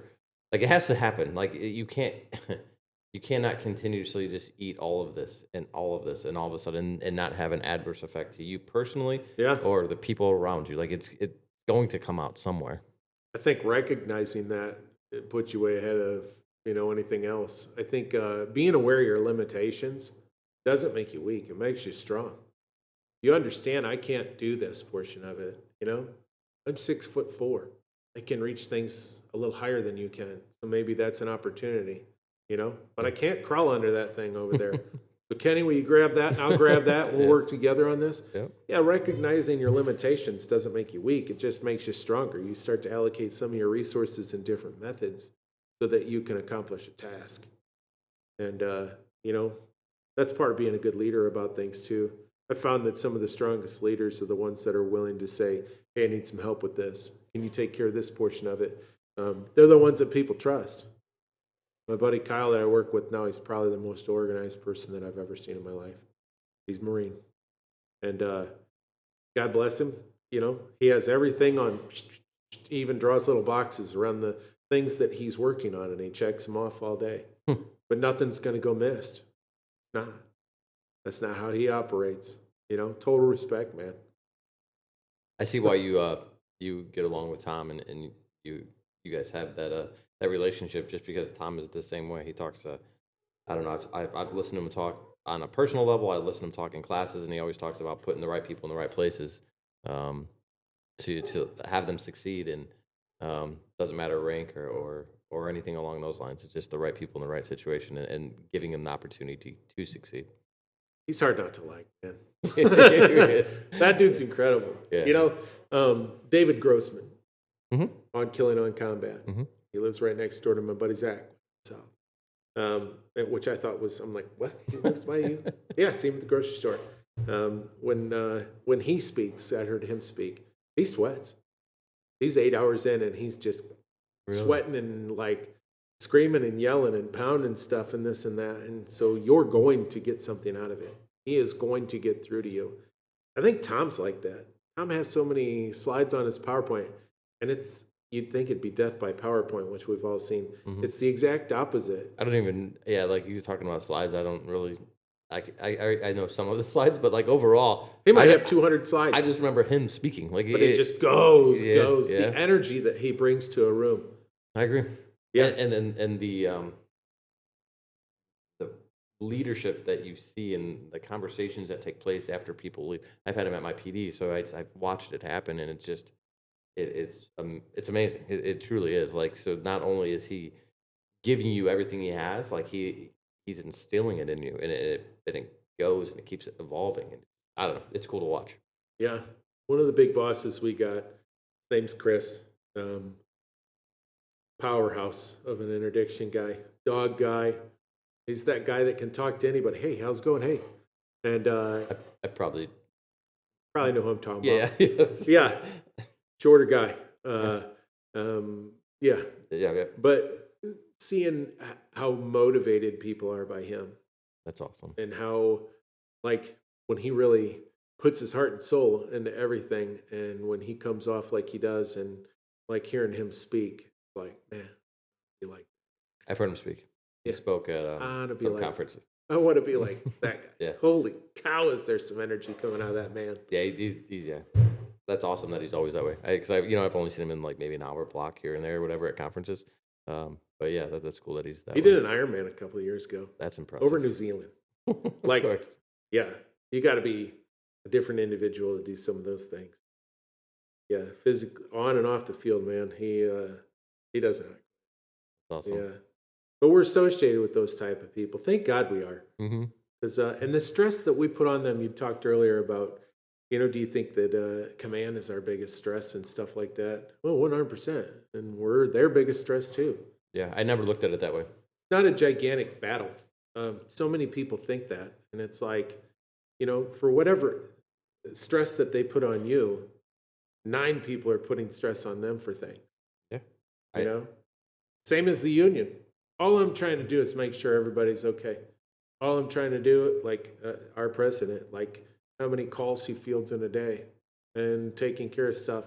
And this is a man that I'm around quite a bit. And his phone never stops, and whether it's something terrible that happens or whether it's, hey, they screwed up my time card, he's the one they call. wow. But he always answers his phone. Now, can you imagine, a business of 2,000 people or people like Chris That's true. step up and answer that call every time?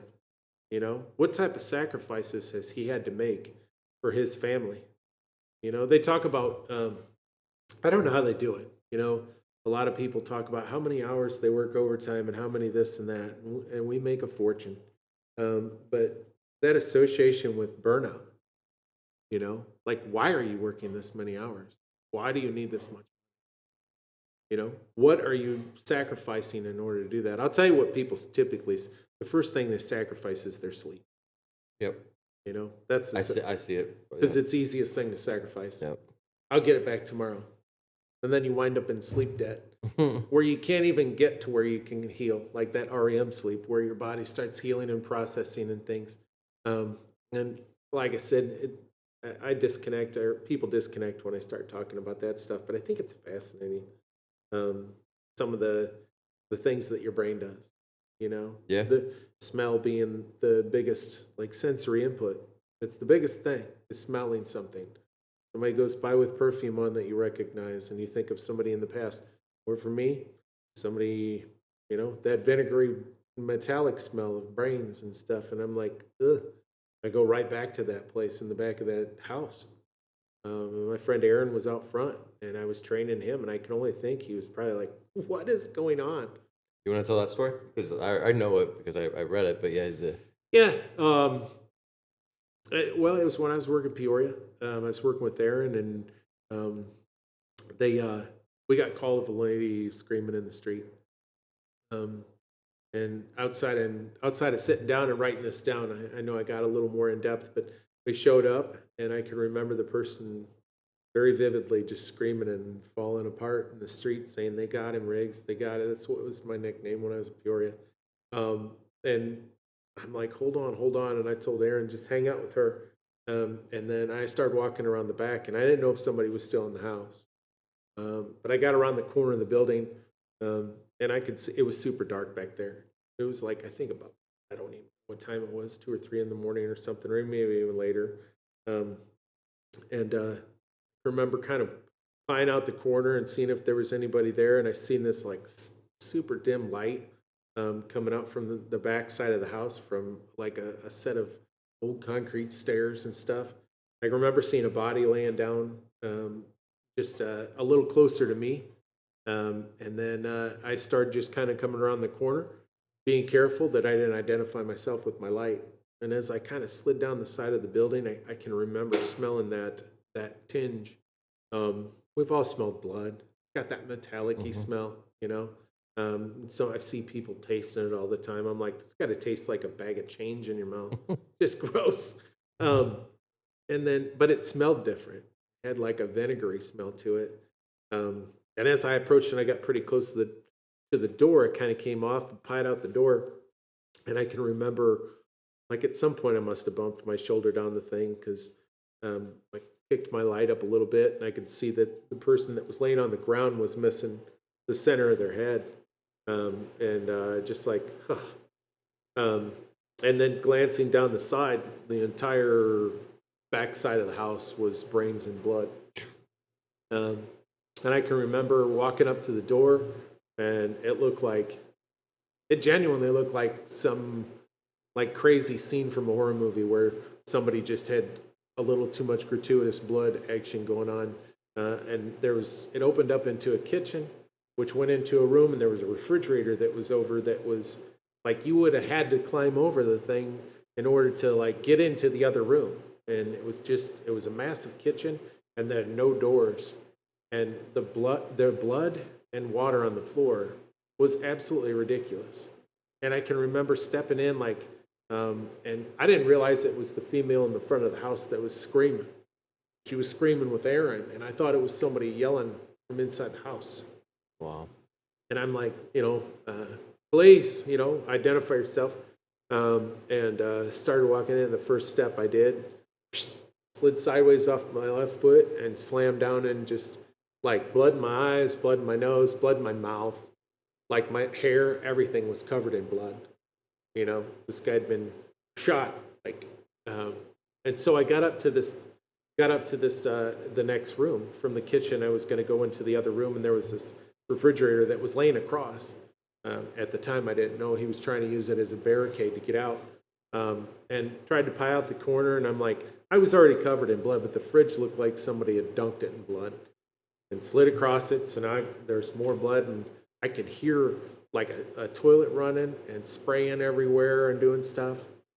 And I came around, and it came into a big open room that looked like the living room, and I could see the street lights out in the front through the windows, and I couldn't see them at that point. And I can remember seeing a room just off to my left, and I could hear something that was the bathroom. I walked around the corner. It was pretty clear everything was open, but I was the only one in the house. And the person I heard yelling was the female out front. And I got around the corner, and the toilet had been just smashed and busted around and stuff. And that was like a horror show. It was, I don't know, Tarantino's got nothing on that. Because it was absolutely, it was like a gratuitous amount of blood. And what had happened was the guy that was in the back had been fronted a bunch of dope. And the guys came to collect, and he didn't have any of the money. He'd done all the dope. So they started threatening him with a gun and brought him in the bathroom. And then they were going to drown him in the toilet. And when they shoved his head in the toilet, he started thrashing so much that he broke the porcelain, and it like slit that jugular and just started spraying blood everywhere. Wow. So that, along with like the toilet is spraying everywhere water, and he's covering everybody, and he finally gets away from him because of all the blood and the water on him and being slippery. And he takes off towards the back of the house. Unbeknownst to him, there's a guy out there with a shotgun waiting on him. And they shoot him in the back, and he reaches over and knocks the refrigerator down, trying to get out, like block their path. And then is slipping and falling through all the linoleum, causing all kinds of blood in the water that I slipped in. Just piles of blood, and he gets to the back and stumbles out. And then the guy out back puts a shotgun to the back of his head. And the rest of the story's down the back of the building, and all over my uniform, face, mouth, eyes, nose, ears, everything. But recognizing those times, I mean, we all have those stories. And like I said, everybody's got a journey. But like recognizing that, like, it's not like if I didn't feel bad about that, if I didn't feel some kind of way about that, that's human nature's to try and tuck that down, right. Try and do something with it outside of just process it. Just think, I need to go talk to somebody. You know, I think it's some of the systems that we do, the debriefings, and what to expect of those things. The defusing's first, that's within the first 12 hours. That's just to kind of explain to some people, like, hey, it's okay to not be okay. It's okay to do that. You've been through something terrible. And you'll have people that are too cool for school, and they're like, yeah, we see this on a regular basis. And in the back of their head, they're like, I'm not okay. Right. I'm not okay. And you go to the debrief, and everybody thinks, nobody's going to talk to us. Nobody's going to say anything. And you kind of explain, nobody here's got a notebook. There's no rank in here. We're just here because we care about you, because we give a shit. And when you sit down and you come at them like that, and you look them in the eyes and you say, I care about you. I just want to make sure that you're okay. And there's some things that they showed us how to do some things that maybe will help you. Maybe will help you process some things. There's so much value and so much power to that. Seeing a clinician like Kathy lead some of those things, or Meg, it's surreal, because the people that don't want to talk, that intentional silence, and then the person that you thought would probably never talk, that alpha, steps up and says, somebody needs to start this. Well, here's what happened. And all of a sudden, all of those things become a little more linear, because see, when you go through one of those things and you're not there for a portion of it, what you try to do is imagine what happened in that portion of it. You build gaps in those things, and you can never really completely make sense of that stuff. And having everybody there to give you a little caption of what took place, it clears up those little voids. There's no little place for your mind to slip and wonder what happened or how something did this and that. That's what causes PTSD, where your brain does the I wonder. You know, I wonder what would have happened here. I wonder what would have happened there. And it just eliminates a lot of those things. Meg teaches it now. That makes sense. The 100 Club, and they're incredible at that stuff. They step up and really help people out. But yeah, that opportunity to see people kind of go through that as a group and lean on each other, and not only kind of it's almost thriving it. I don't want to say they're celebrating it, but you see, oh, okay, I remember that. That was a lot with kids stuff too. I went to one, and They talked about this death of a child and stuff, and that people had worked on this child for quite a while, like 45 minutes, CPR and this and that. And then when they got to the hospital, the doctor said, "No, he's dead." And it wasn't the bothersome thing about the child being dead. It wasn't the fact that they'd been through this. They did their jobs. They did what they were supposed to do. They were pissed off because the doctor didn't even attempt to like go any further. And the doctor knows, but they didn't realize, like, hey, it's over. So they were bothered by that portion of it. They'd worked so hard to try and make a difference, and then it's just taken away. That's hard. We just had an incident where 11 or 12-year-old racing on a bike track goes over, like hits his chest on like out on a pole, and all the guys and girls go there and trying to save him, and they all had blood all over him, and he ended up passing. But the lieutenant that was working that day is actually friends with the family because his kid races bikes there too. But he said basically, like, I kind of knew that he was, but I saw the family like looking at me and looking at like, well, you're here, it's going to be okay. So he continued to do CPR until the ambulance got there, knowing that it wasn't doing anything. He was he's a Marine, or was a Marine, whatever, however they word it, but overseas, and has been involved in a lot of death there and even here. I don't know, he's like, he's bad luck. I don't know how to describe it. Like, he's just there when bad shit happens. He's just there all the time, and Yeah. he sees it all the time, and but he said, like, knowing that the way that they were looking at him, he just did it to hopefully like help them cope, instead of just saying like the doctor, like, he's gone. Like, Solid dude. yeah, solid dude that I don't know, he copes with it well, or he comes. I don't know. I always worry about him, but he definitely, he says he's good, and you can talk to him, and you don't see the signs of anyone struggling there. But I can't say that he's not. I just know that because I know his background and what he's been through overseas and what he's been through here, and just he's a strong person, that's for sure. A friend of mine that's an admin, when she was a captain for us, we went to an accident that was really close to a little town that I'm in, and it was it was clearly head on, bad, like DRT did right there. And there was another one that retired, friend of ours, and I don't know if they were in shock or what they were doing, but like they started doing CPR, and every time that they would do a compression, blood would squirt out of their head. It's like, bro, it's over. Like, and they're looking at us, and me and her kind of looked at each other, and I'm looking at Jody like, and she's kind of giving me that look like, I don't know, we just let the ambulance do their thing. But that recognition between a couple of us was enough to try and maybe help process that. That, hey, we know what's going on. This is part of our job and doing that stuff. But the fact that this person, I don't know. I don't know what the answer is to it. I know that we see a lot of bad things, and there's a lot of times the success stories of it aren't always the resolution to it. You see a child that's been beaten nearly their whole life, and finally one of these reports goes through, and you're able to get them out of a house, and you go home and hug your kids, and in the depths of your soul, you're like, God, I wish I could scoop this little kid up and just say, come on with us. Yeah.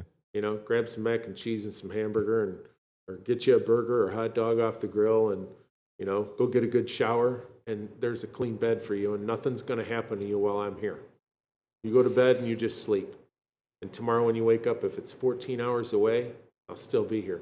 When the dust settles, I'll be standing here. Nobody's going to hurt you. That's hard, man.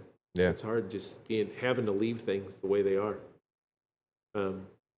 We all have struggles with that. You've been doing it long enough. I don't know. And I didn't like when I'd show up, and I worked in a pretty rough area of town, and I can remember showing up, and I wouldn't everybody buy suckers and stickers and stuff. And I was buddies with all the little guys where I worked and the kids. And I'd go, first thing when I come on duty is go grab a bag of oranges or a bag of apples. And if you knew me, you knew that's true. And I'd say, hey, buddy, I want a sucker. Katie used to give us suckers. And I'm like, well, I ain't Katie. Eat an apple. Go brush your teeth and listen to your mom. Drink some milk. Yeah, for sure. Don't do drugs, kids. Yeah. It's like, I got to do something. But for what it's worth, I felt like I was making an impact.